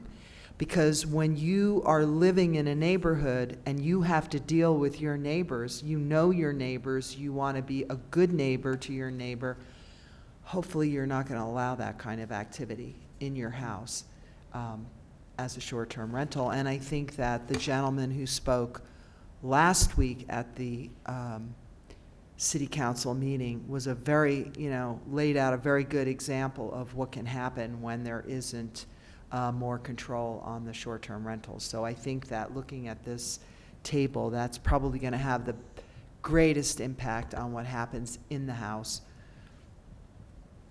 Okay, Mr. Fiver? So I think that kind of leads into my statement around the hotels not allowing it. One, they self-police and they're on site and they have their own security. What I'm hearing the conversation go is, well, let's let the city taxpayer police show up and try to enforce on somebody who decided to turn their location into a rental property who are not policing or themselves. So it kind of leads into exactly what this chart says up here, which I think, if the owner's on site and there is managed. Now I know Dot kind of feels weird to have somebody probably there. I think you mentioned that last time, where it's weird to rent a place and the owners are right there with you. But, it seems like most of these cities here have required the owner to be on the property. It requires to be owner occupied. So I'm assuming the owner's there, is what they're saying. So if that was the case, then I could probably, back off on that. But I think that if the owner's not there, and I think that's what it depends, then I think we need to look at different rules and regulations. Mr. Marriott? So I would differ with that in a couple ways. Number one, I think this chart doesn't say that the owner has to be there on site when a rental is happening. Or does it? That's what I'm not understanding the chart yet. We haven't gotten to it yet. But Do you want me to jump in on that? Yeah, so basically it says for Aurora, Boulder, and Denver, you have to have an owner living on the property. Now, that's not to say you can't rent out the whole ADU, but the owner is on the property in one unit or another, or should be. In Golden and Fort Collins, there's some timing that plays into that. So there could be periods where the owner is not on the property, but the majority of the time they have to live on the property. And then Colorado Springs is the only one we could find along the Front Range that allowed whole house rentals. So I think I would differ with that a little bit in that those rules require that it's the owner's principal residence, which mean they can do short-term rentals out of their principal residence only. They can't own a property specifically for the purpose of doing short-term rentals. But I don't think their ordinance requires that the owner of that principal residence is on site at every minute while short-term rentals are being done. And here's the case in point, and here's why I say that, because I know this is legal in Denver. You can do home swaps in Denver where you swap your home in Denver for a villa in Tuscany if you can. And you can go to Tuscany for 6 weeks while someone from there comes to your house, and that's not illegal. But if you were required to be on the premises, that wouldn't be legal. So I think we might want to be careful about what we're inferring by this. I think that limitation is more a limitation to keep someone from buying a number of properties and engaging in the business of short-term renting a number of properties, as opposed to engaging in the business of renting a single short-term rental property that also happens to be their primary residence.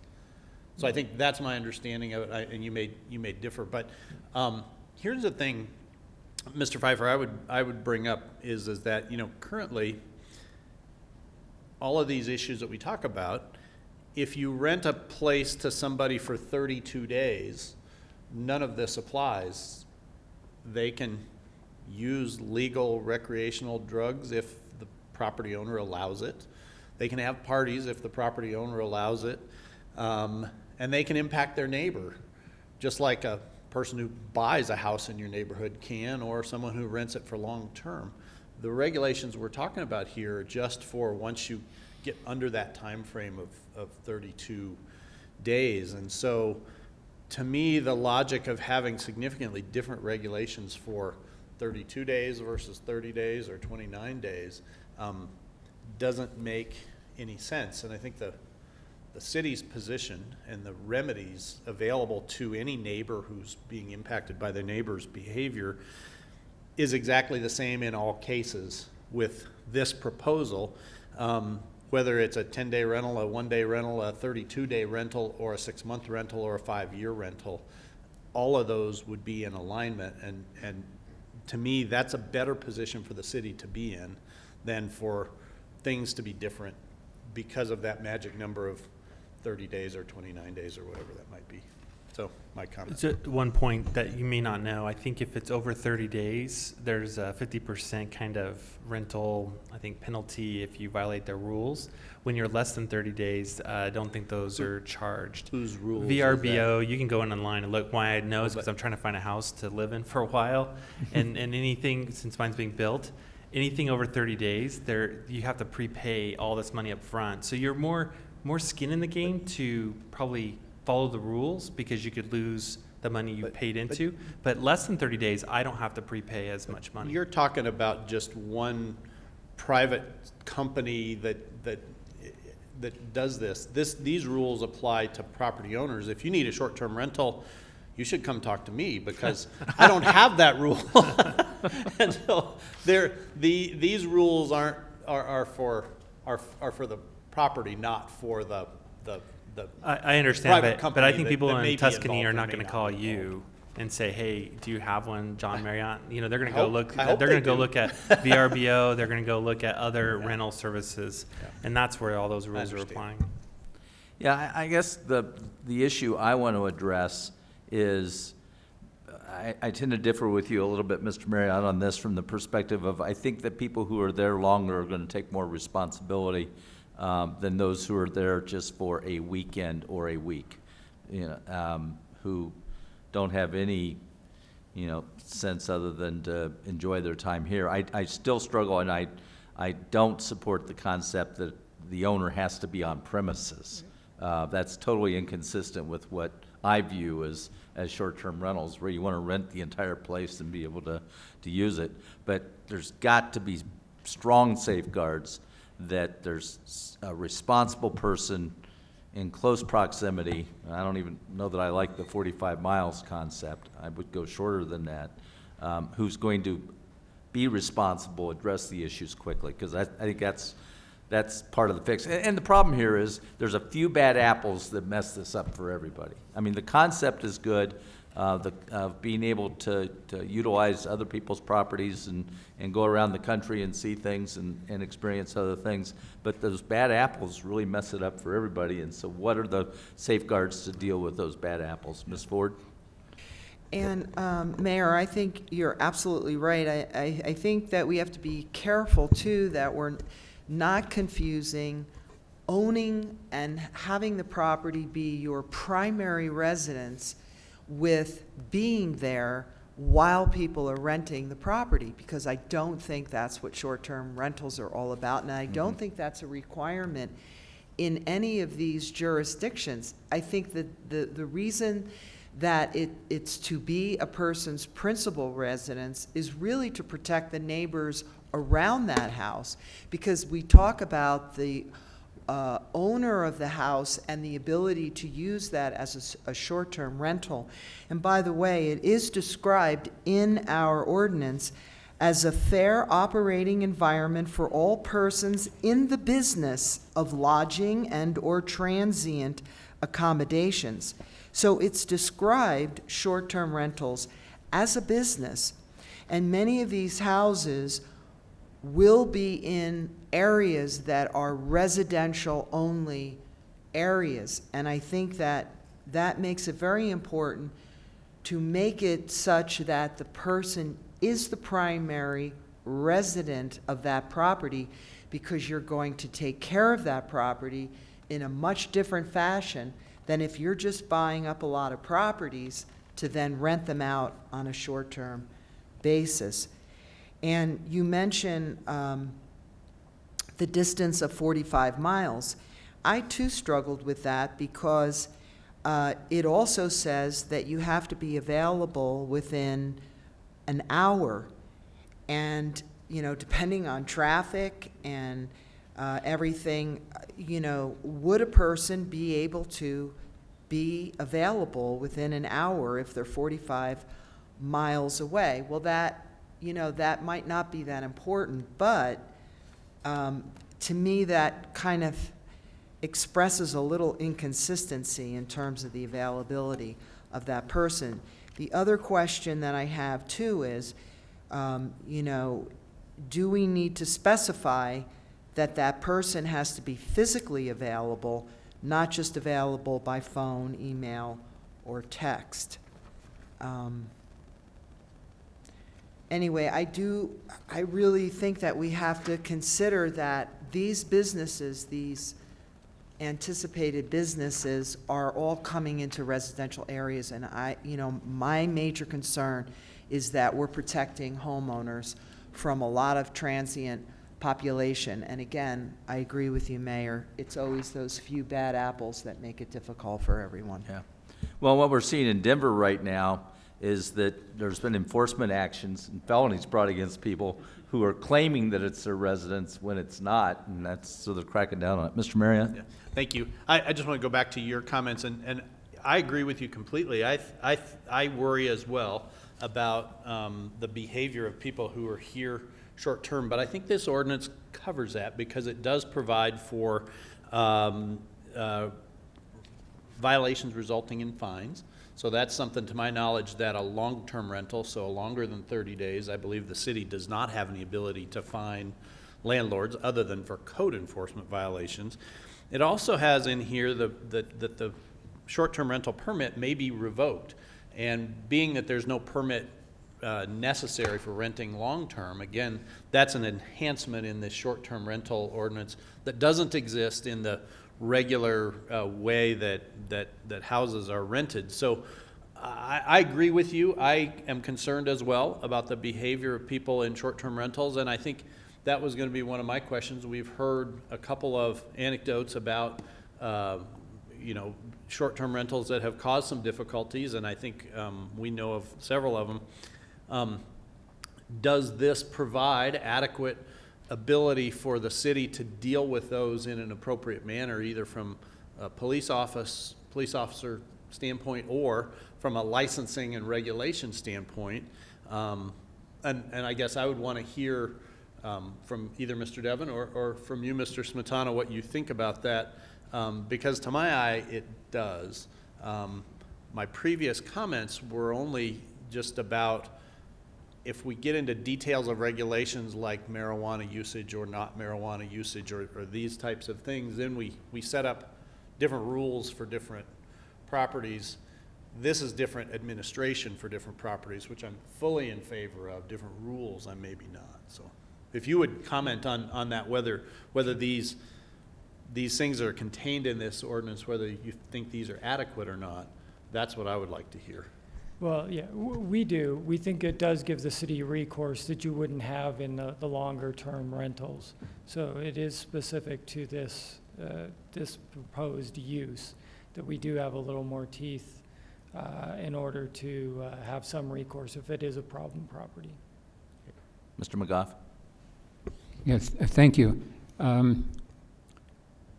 One point is it seems almost redundant to say that the owner or the local contact person shall be available within 1 hour, and then later on to say within 45 miles.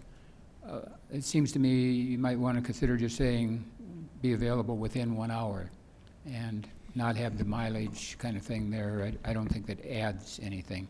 I think it was intended to be kind of a two-layer system that they would have to respond, and that could be by phone or whatever, Yeah. within an hour. But then they would also need to be available if it was some kind of situation where they needed to actually physically get to the property. Perhaps that could be accommodated just simply by the time frame.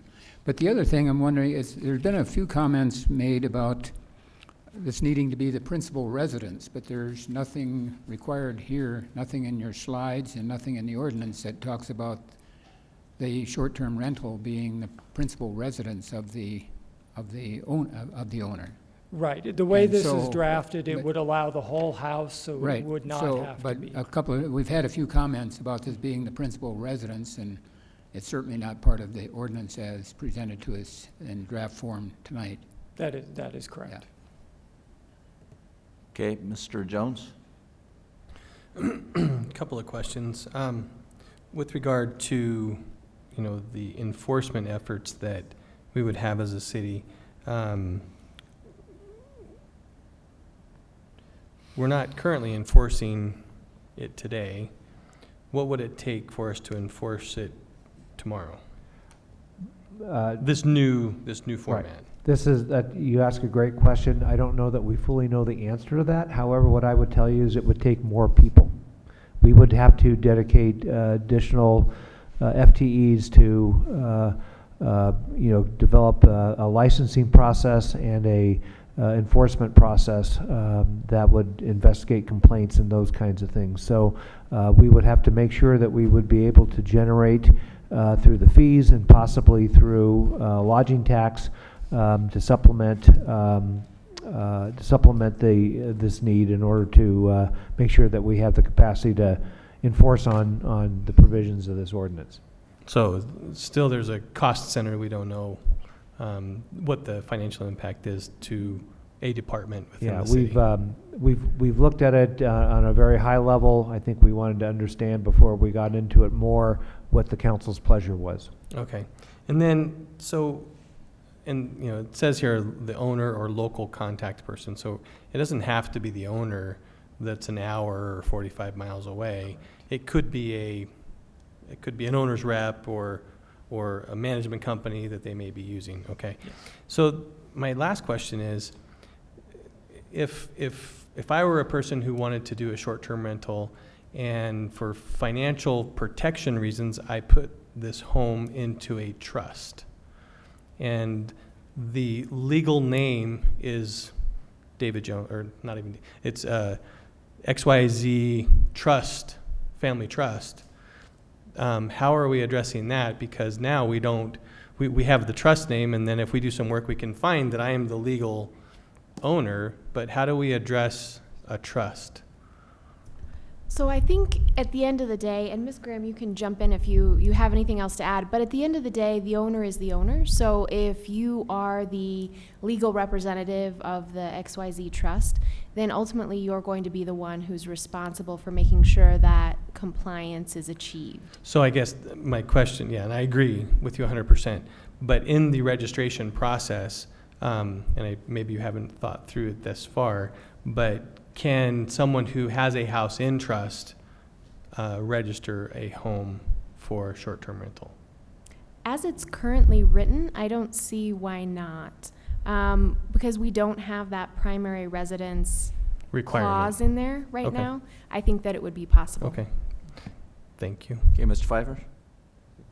David was actually asking the same questions. It was about how we're going to fund all this. I know today you can go in there and look, and I know we have VRBOs today in the city. And well, I have the microphone. I'm going to ask another question. So we are talking solely 30 days or less rentals. Yeah, because sometimes they fall into, and this is where I think where John and I were kind of maybe missing the communication, is sometimes the short rentals can also be done for 60 days, but they're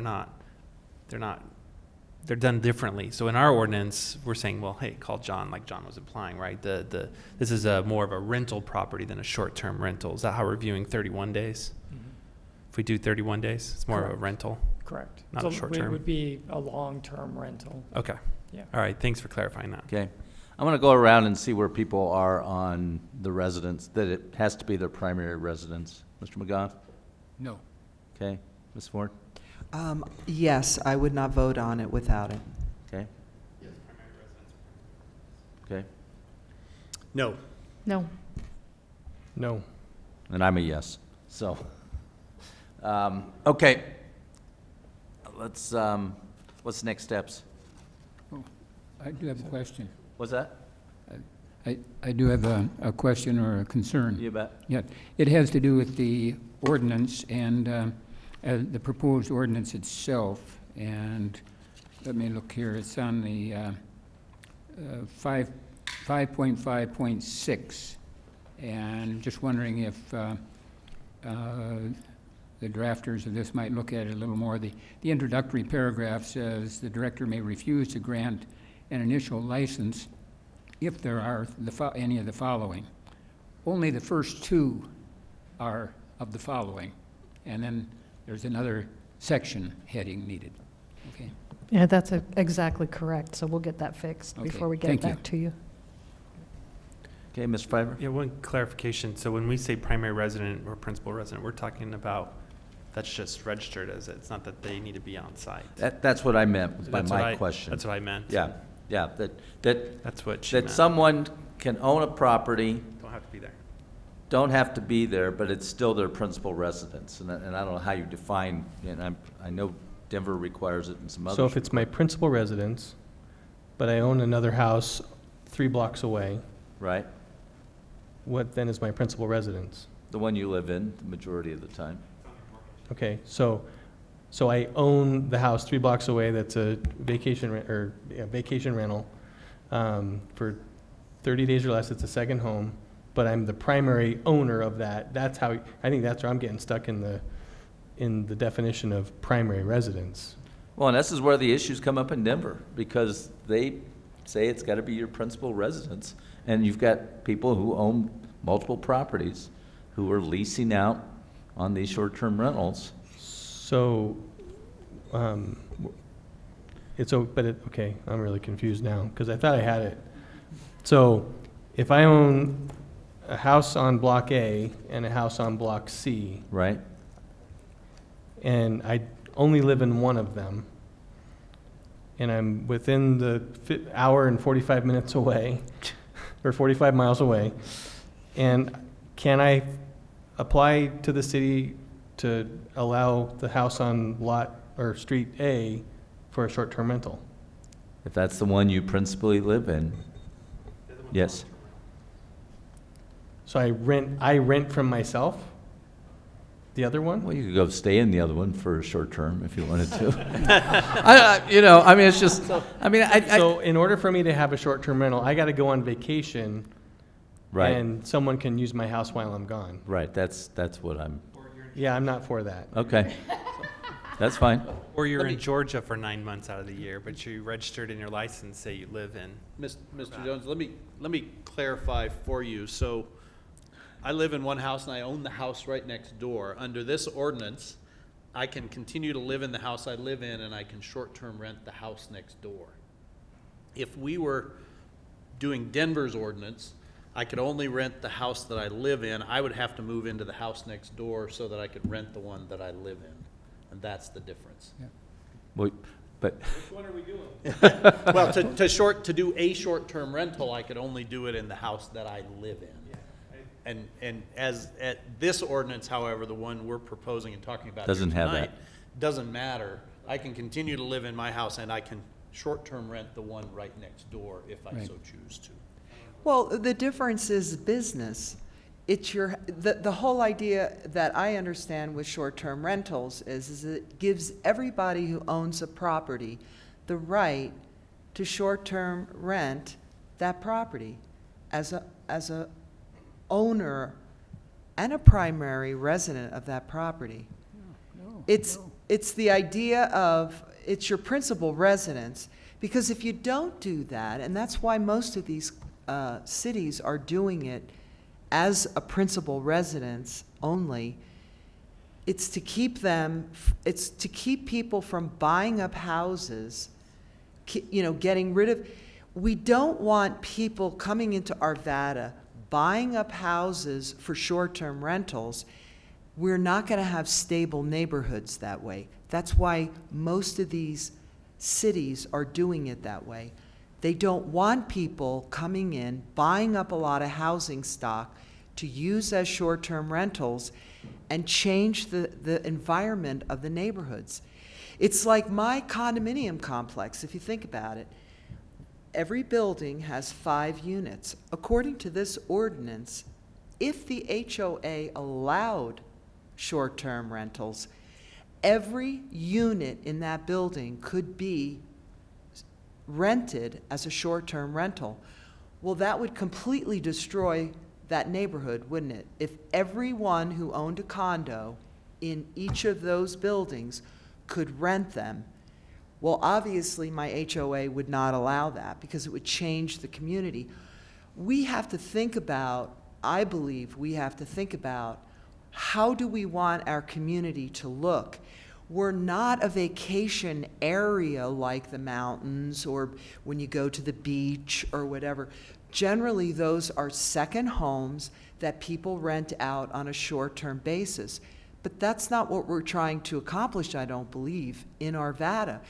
I believe we want to maintain stable neighborhoods, neighborhoods that are zoned for residents. We don't want businesses. That's why Fort Collins has a different policy. If you look, because after our last meeting, I went online and I looked up Denver and I looked up Fort Collins. The non-primary dwellings are only allowed in business areas. They're not allowed in residential areas. I own a property in Fort Collins. I cannot rent that short term because I'm not allowed to. The city does not allow me to rent that on a short-term basis. They don't allow short-term rentals in all neighborhoods.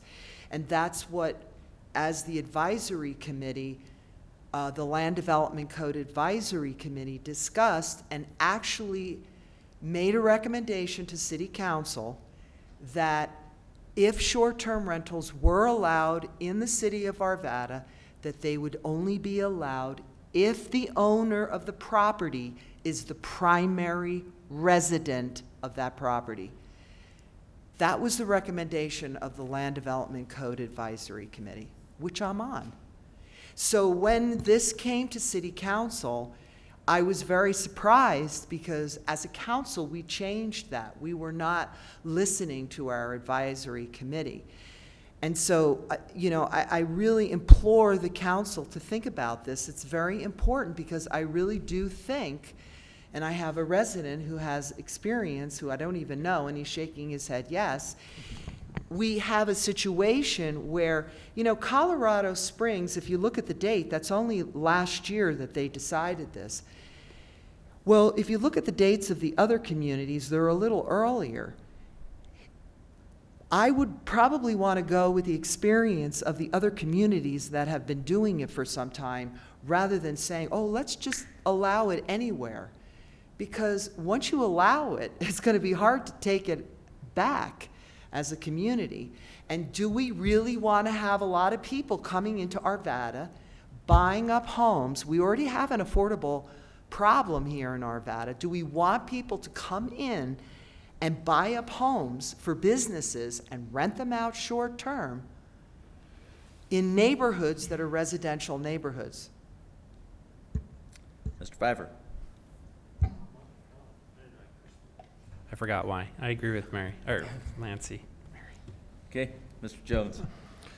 So I would, if I could ask our city attorney's office, not that you have this answer right now, but it would be good to understand the legal documents for Boulder and Denver, to Mr. Marriott's point. Not that I don't believe Rob, but it would be good to understand what is meant by primary residence. And I totally get what you're saying, and I don't, and maybe there are people or groups out there that are going into cities like Arvada and buying up residential properties and turning them into short-term rentals. I don't think that's the case in Arvada. I could be wrong.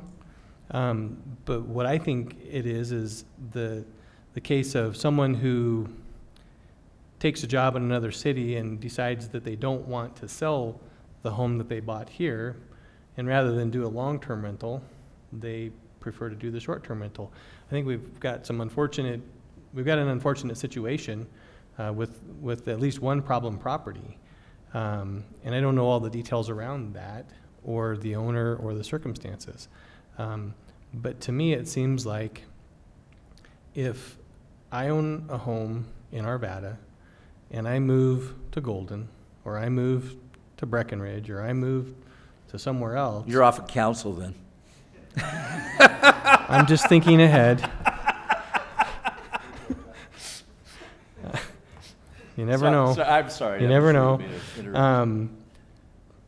But if I choose to keep my house here, because financially I can do that, my only option, what you're saying, and this is what you have in Fort Collins, is your only option is to do a long-term rental. And I'm guessing, or I guess what I'm saying is that as the property owner, I'd like to have the right to choose whether I want to do a long-term rental, or if I want to deal with the headaches that could be associated with a short-term rental. Yeah, but what about the neighbors that are next to the short-term rental? I understand Don't they that. have a right to choose too? Because Do you get to choose your neighbor? I Well, didn't. what you're doing is changing neighborhoods, though. You're changing the environment of neighborhoods. You're changing neighborhoods that were never to be businesses. They were all residences. So that my neighbor who does hair out of her basement legally can't do that? She lives there, though. She lives there, and But- she's there every day. But again, you're saying you're turning them into businesses. I think. Well, they're that as- transient businesses, because the people that are renting rooms are not going to be there for long. It's a different environment. Well, again, again, every short-term rental situation is different. Some, I think when Airbnb was first thought of, it was, I need a couch, I need a room, I need a basement floor. I think that there are still those that do that, but I think that most of them, people are renting the whole house. And so I think that's the neighbor's problem over here. They're renting the whole house and throwing parties. And they've got an absentee owner. They've got somebody who's not,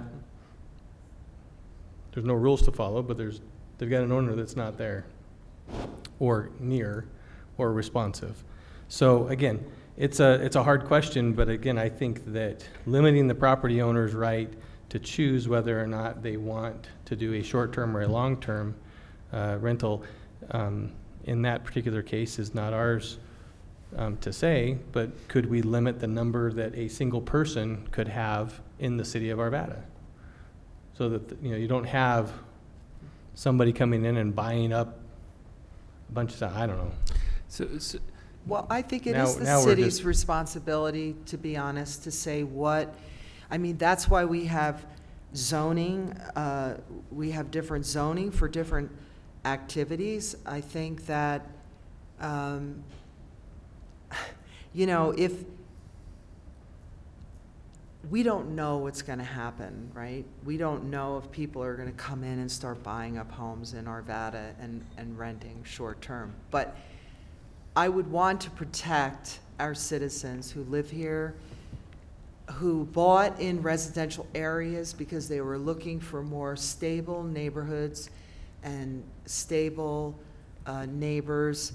And I think the fact that these other cities are looking at it in this way, that they're not looking at changing the nature of their cities. What they're trying to do, I think, is just to give people the opportunity to rent out their home if they want to rent out their home.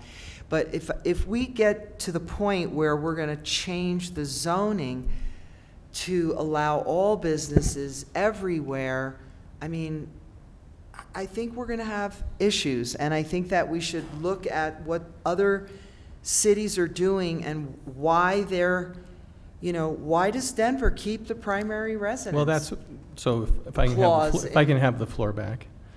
Just kidding. So I would like some interpretation around that. It doesn't have to be tonight, but if we could get that, just so that we're clear on what does Denver and Boulder mean by primary residence. And Aurora, because it's the same thing. Yeah, and Aurora.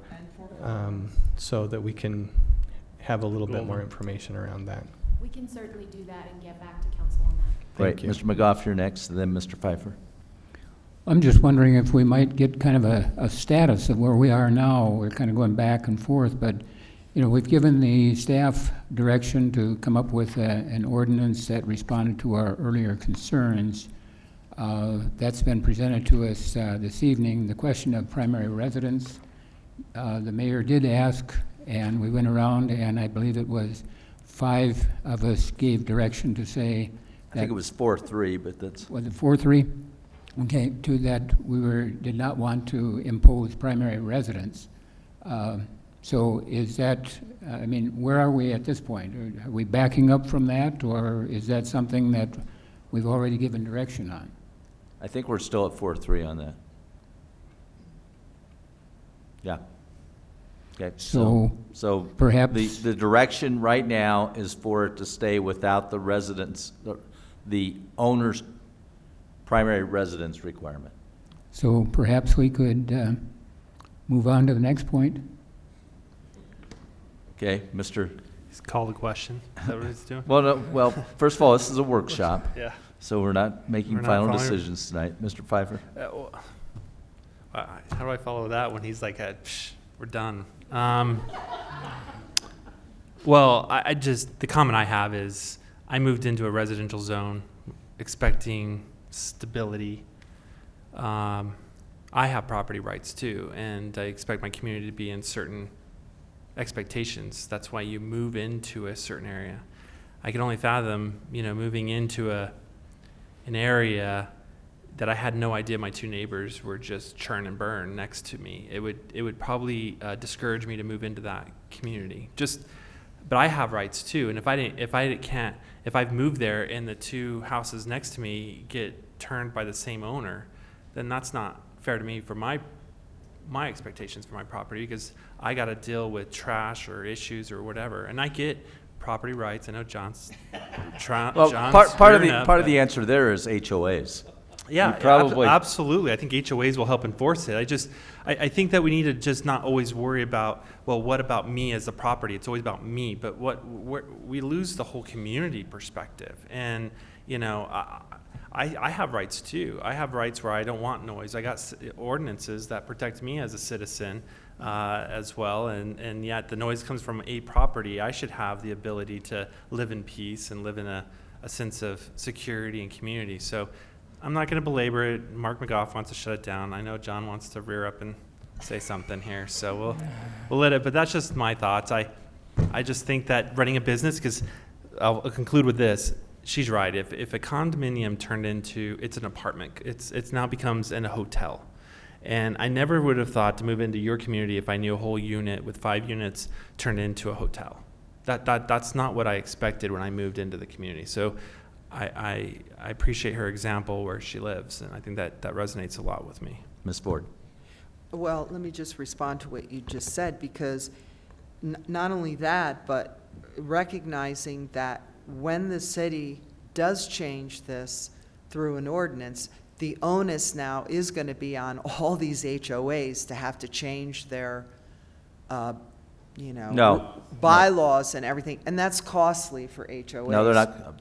But only if they want to. I'm assuming, and frankly, I haven't looked at my HOA as to whether or not it permits short-term rentals or not. It probably doesn't. Most HOAs their policies currently include some language around rental and what you can and can't do. I don't know. I couldn't read mine verbatim, but I think there are some restrictions in my neighborhood as to what I can and can't do. Yeah, and today. I'm sure that's the The case issue in is there mine. are areas of the community that don't have HOAs.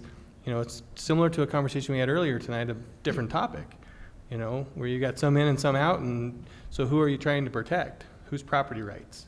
Well, that's right, because, and if you look at the districts, you know, the way our districts are segregated in some ways, you know, certainly District 1 and 2 and 3 probably have more non-HOA areas than District 4. So, you know, you're looking at different areas of the city that are going to be affected differently by this. I did have one question I wanted to ask you, Rob. I just wanted to clarify this. In the ordinance, it says that you cannot rent to more than one party at a time. That party, is that party limited to the number of unrelated people in Arvada then? So that party, what is it, 5 people? It's 5, yes. So it can't be any more than 5 people then, unrelated 5 people? Right. Okay. Mr. Marriott. Thank you. I was just going to kind of give my little summation since we've been kind of doing that. So I think we do know how this would work because short-term rentals are going on in Arvada right now. And we don't have an ordinance that allows it, but we also are not enforcing against it. So I think we do know what goes on. This ordinance is additional protection for residents.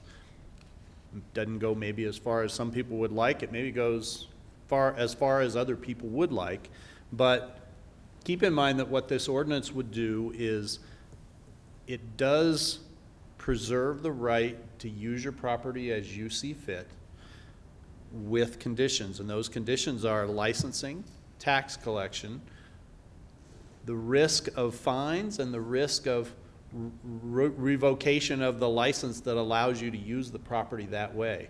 All things that don't exist today. So this is a further tightening of the situation that we have now de facto going on. And to me, these are common sense ways of going about this that improves the situation that we have now. I think it acknowledges the reality of what's happening, and I think the thought that the city will become full of mini hotels all over the place renting out just will not be borne out because the market will decide how many short-term rentals a place like Arvada could have. And I would submit to you that right now, it's probably got the number that it can support because this is being done all over. So I don't think we will see big changes. I think what we will see is in the situation that we've heard of in the past with this problem property is there'll be now some ability for the city to act in ways that they were not able to act before. They will be able to issue fines. They'll be able to revoke a license that allows this to go on. And I think that's important, and I think that this does a good job of that. And so I like the way this ordinance is written. I think it answers the concerns I had, which is, again, these additional enforcement over these rentals, and it brings into the fold what's actually happening. So I'm for it the way it is. I think the way it is works, and I think there's nothing about this ordinance that would stop us from amending or replacing at a later date if there are problems. But I think we should look at these ordinances to solve the problems that we have, not look at these ordinances to try to solve the problems we can imagine. And I think this one does that. Mr. Marriott, you're always very logical in your explanation. What I just want to address is the absentee owner who doesn't have the backup system to make sure that we've got somebody to contact, that the neighbors have somebody to contact, the police have somebody to contact, the short-term renter has somebody to contact who's going to be quick, Johnny come quickly to address the issues. So, I think we need to firm up a little bit, somebody's got to be available by telephone within X amount of time and physically on premises within. So I think we need those two different things for, and maybe available within an hour by telephone and be on premises within 2 hours or something like that. And I'm totally okay with that too. Yeah. I don't have any problem with that at all. And a lot of this comes down to your right to swing your fist ends at my nose. And so this whole issue of the outdoor marijuana use, yes, if it's the homeowner, they have every right to do it. But again, because it's a licensing situation, I think we can tighten it up a little bit more and maybe require indoor consumption.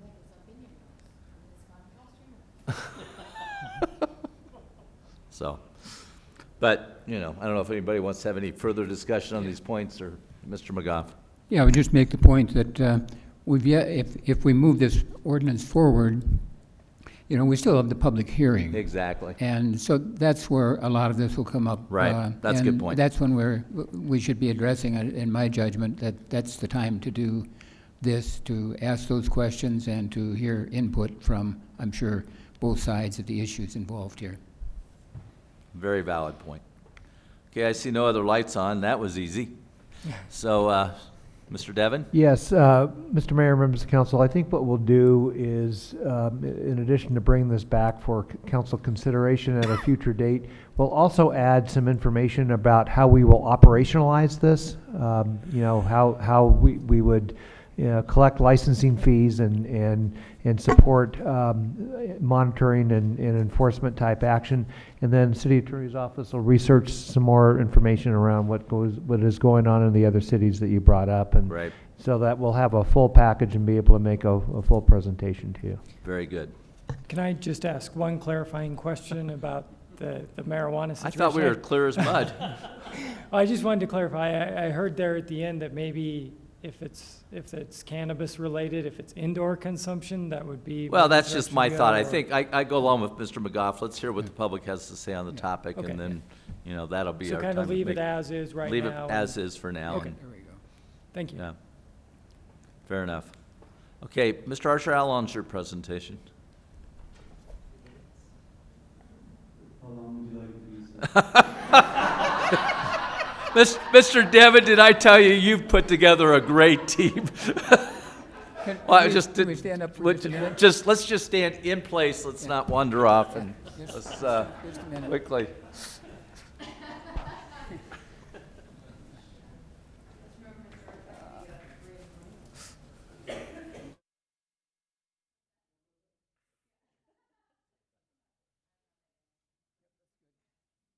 Good? Okay. The stretch has occurred. Did you get enough of a stretch there, Mr. Archer? Very good. Okay, let's talk capital project update. Okay, so we did pull this part of this presentation out. If you remember when we gave the 10-year model updates, part of that was supposed to be related to the capital projects. And to not take up all of the time on that night, we decided we would go ahead and move it.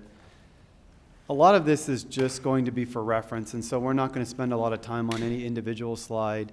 We did want to bring back to City Council the code section that identifies how we have to spend our capital dollars. And this was put in play way back in the 1960s. And basically it says that 60% of the first cent of sales tax that's collected needs to be spent on capital or debt related to capital.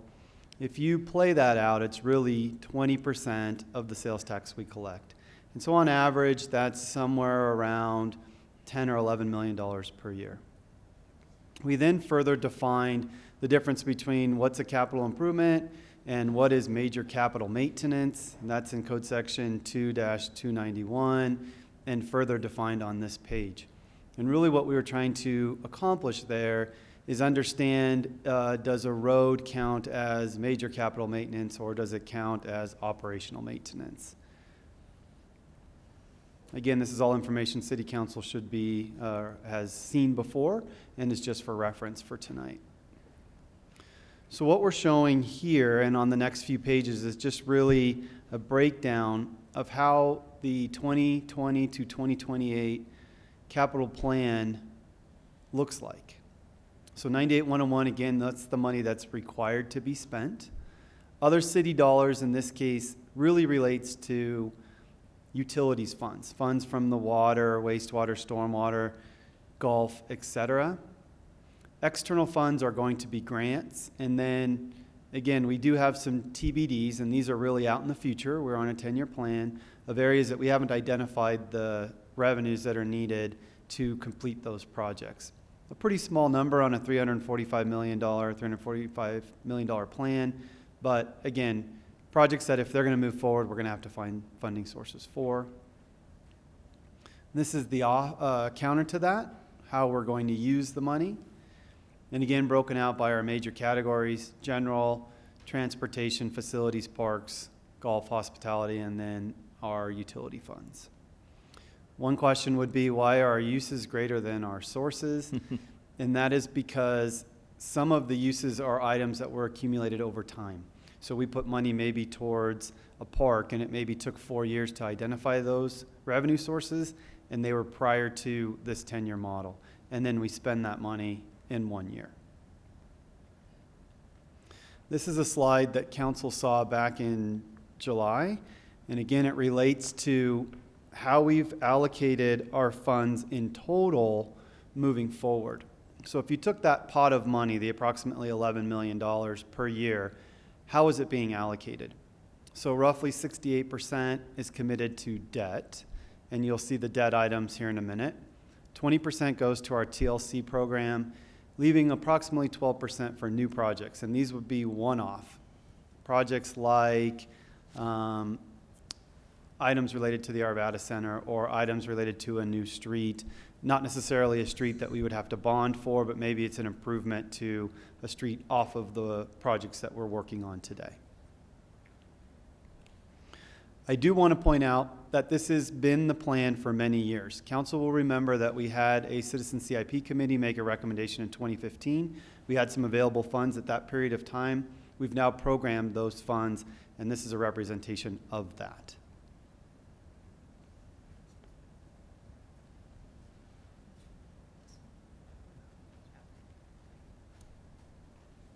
Okay, so these next few slides will just dive into a little bit more detail on where our general CIP dollars are going. If council remembers, the city generally uses the pay-as-you-go for financing capital projects. There are some large CIP projects where the city has to issue debt to be able to pay for those improvements. In 2019, earlier this year, the city issued bonds for Ralston Road and for 72nd Avenue underpass. So that's an example of one of our bond projects.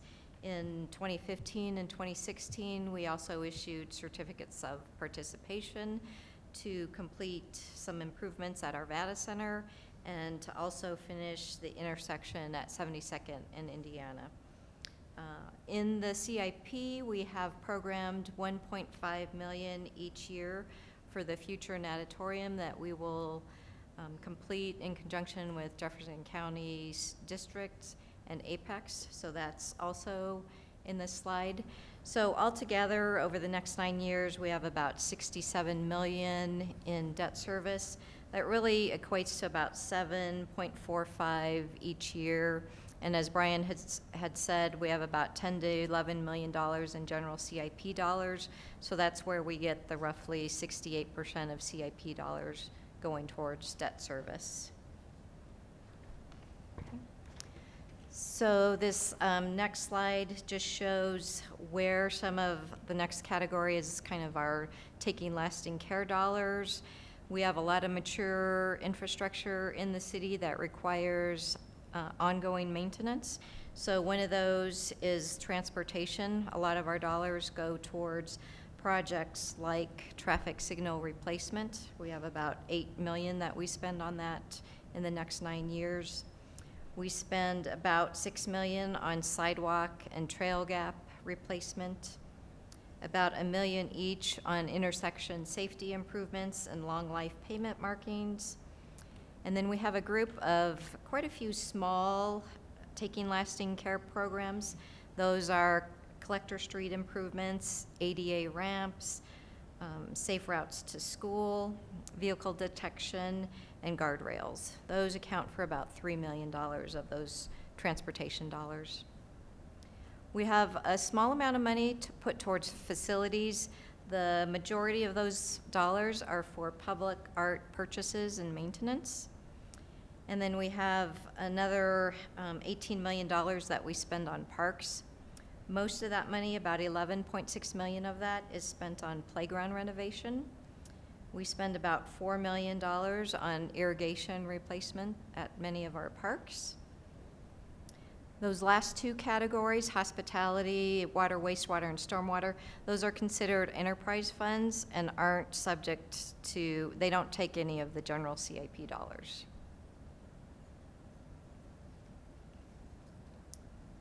Our next kind of category of general CIP dollars are those future projects. We have 3 of those listed here. One is arterial road improvements. Those monies, we had programmed monies thinking that when we complete the Ralston Road and 72nd projects, there might be some smaller projects along those arterials. So we set aside some money for those. It could also be used for overages in those projects. We also have money set aside for Gold Stripe Park. If council remembers, when the CCIPC committee completed their report, Gold Strike Park was ranked number 8 on that report. So this completes some of those improvements. Currently, we're doing a Clear Creek study, and after that study is done, we will have options for enhancements along and near the Gold Strike Park. The last item is Arvada Center improvements. Those improvements are later on, so the 2024 and forward, and the timing of that money was intended so that that money could be used after the nonprofit transition is done and the nonprofit kind of transitions into the entire Arvada Center building. So if you take those 3 categories of monies, the future projects, the TLC, and the debt, that accounts for about $166 million over a 9-year period of our available CIP dollars of about $168 million. So we have about $2 to $3 million excess over 9 years, which is like $200,000 to $300,000 a year. So not much money to spend in those outgoing years. Is there any adjustment for inflation or not, or? We do have inflation built in for many of these projects. Okay. it runs about 3%, so some years that covers us, sometimes we're a little Okay. short. Thank you. Okay? Mr. McGough, you've got a question? Yes, I do have a question concerning the Taking Lasting Care program, particularly under parks, which is a pretty big amount. Is that a kind of a continuing, is that funding, has it been level for the last many years? Did we look at it being level for the next many years? Or is there a point at which we get kind of caught up and get the projects, or is this just a continuing? It's stable for about the I guess about 4 or 5 years. In the like 5th through 8th year, we have a little bit more monies put towards playground renovation. So what we have budgeted right now would complete maybe 1 or 2 parks. In the future, we have maybe 2 or 3 parks built in. Okay, but basically, but that it has, funding doesn't, it won't go down. There's not Correct. some point at which we've accomplished what we want for some period of time. Yeah. Mhm. Okay, Yeah. thank you.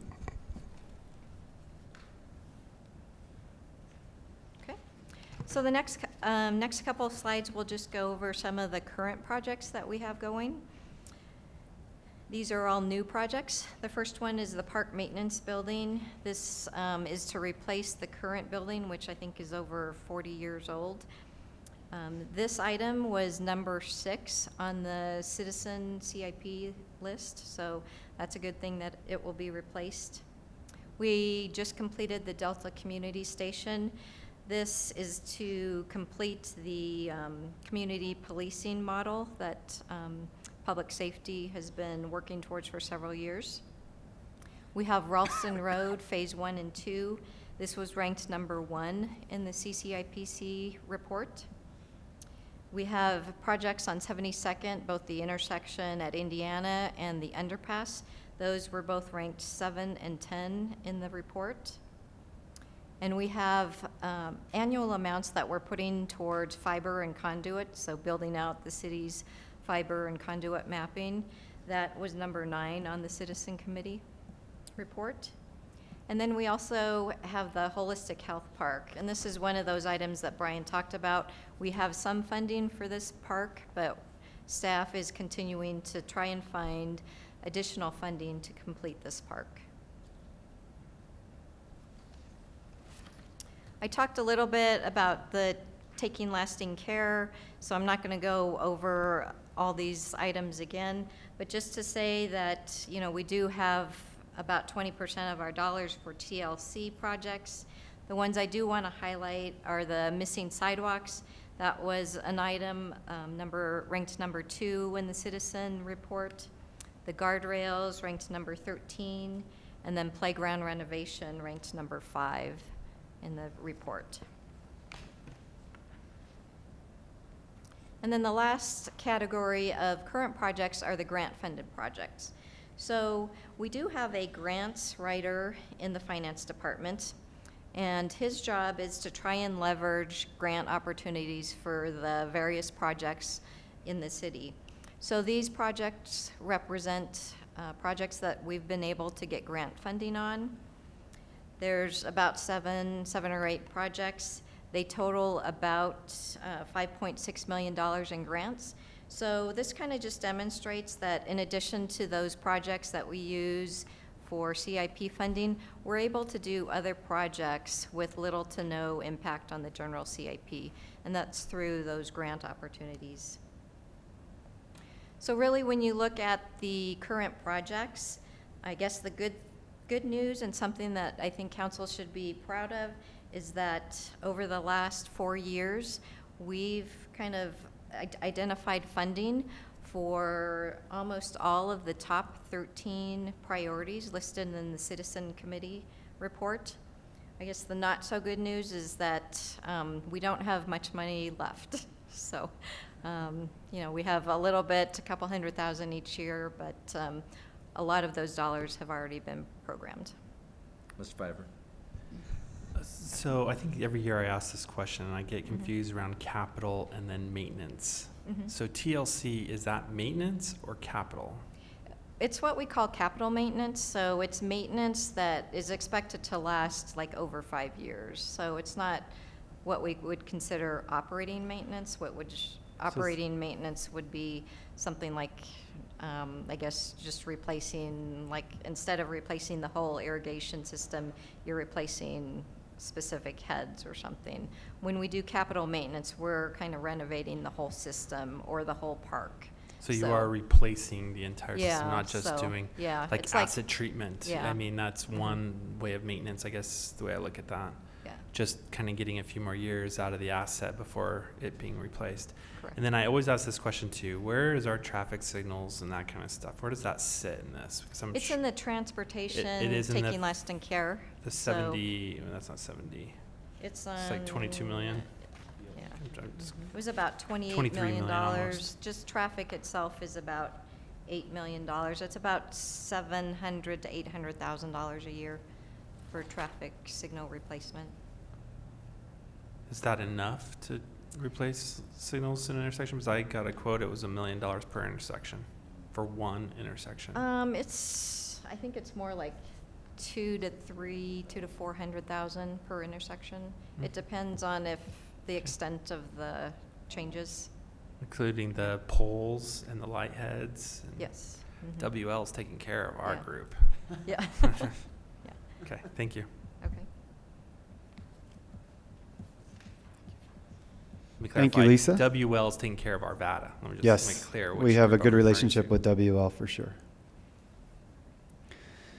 So Mayor, this is to your point, some of the challenges that we're facing with just some of the current projects that we're working on today and the escalating capital costs, both from a labor perspective and from pure dollars on items like asphalt and piping and conduit and traffic signals, et cetera. And so each one of these projects are ones we're either working on today or just completing, and you can see that we've had increases. And so the question is, how have we paid for that? And certainly what we've been able to do is leverage, for example, the state issued some one-time HUTF revenue, and we put that towards Ralston Road. We had also, Lisa made mention of some arterial funding, and we took some of those dollars and added it to 72nd in Indiana to try to complete that project. We're currently working with taking funds from 5 different sources to make up the parks maintenance building. And so we're being very creative and very aggressive with our funding to make sure that we get these projects, which are all very high priorities, completed. But what this will put pressure on is some of the projects that have been identified in the future. And so, as you can see, we're going to close with what are some of the other things that we can do to help fund those projects if we have overages. The Public Works Director, Dawn, earlier spoke about how we're trying to get really good oversight on the bond projects and any future projects moving forward, and that should also help. It's not something I put up here, but it's something that should help in this area as well. So Mr. any Marriott? questions? Yeah, so thank you for this presentation. The one thing that keeps coming to my mind that's not on here, but to me it's a giant opportunity, and I'm going to be just sick if we miss it, and that is continuing the widening or reconstruction of 72nd Avenue from Sims, which is part of the bond project, on west to Ward Road. That once that's mobilized and the construction's underway, and I mean, to me there it looks like there's room for it. You know, there's not property, at least houses that need to be taken to do it or anything like that, and it really enhances that connection dramatically to make that 2 lanes each way all the way to Ward Road. And I realize, why not just go all the way to Indiana? And I'd love to, and I realize we can't do that, but I would sure love to see us look at options one way or another, whether it's slowing down maybe some of the TLC projects, or whether it's additional HUTF allocations or whatever. But I would like us to not lose sight of the potential opportunity that is there to doing that while that bond project is being done, so that it impacts our citizens less because you have road construction one time. Granted, it's over a longer section, but it's only one time. And 2, it feels to me like there's gotta be a savings in doing that while you're doing it already, rather than completing one project and then coming back some number of years later to try to complete the next one. And I know it doesn't fit anywhere in here and the money's largely spent, but, you know, I don't know if there's, some reallocation that can happen, or some timing things that can happen, or anything like that, that can potentially put that, on the menu one way or another. Because to me, that just seems like such a high-value project, such a visible, high-value project that benefits all the citizens in Arvada. It doesn't benefit necessarily employees of the city only, or only this, or only trail users, or only that. Kind of benefits everybody in reduction of congestion, easier to move around. So just something to throw out there for me, I would sure like to see us keep our eyes on if we can. Okay. Mr. Fiver. Could I build on that? I would agree with John on that. I'd be curious what it would be as a standalone project and what the mobilization savings would be. Is there a way we can maybe see what those numbers could be? That might be a better I think that's informed. something that we can I certainly mean, at least work at an with. engineering design. It doesn't need to be, you know, all the way down to perfection, but. I know our preliminary estimates were $11 million, but that was something that was done many, many years ago and did not include what you're making reference to, the mobilization and all of that. And so I think we can ask our engineering team to take a look at that. Okay, thank you.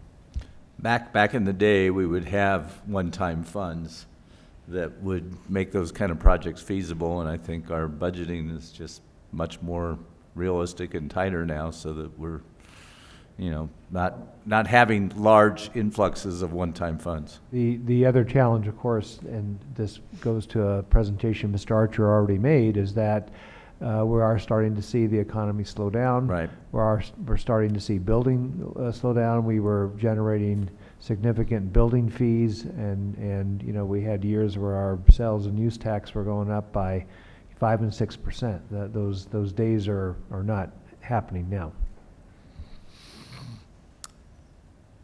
On that encouraging note. Okay, anything else that you need from us tonight, Mr. Devon? No, I think part of the presentation tonight was to really give you a little bit more of a deeper dive into our capital program, right, and also to let you know that with the escalation of capital costs going up, that's a warning sign. Sure. And it may require us to just reallocate, just to take care of the things that we've committed to, that we've already committed to as well. So we will come back with some future discussion of the cost and potential savings associated with taking the project on West 72nd Avenue further westward, and see what you all think later on. Very good. Thank you. Okay, we stand adjourned. Okay.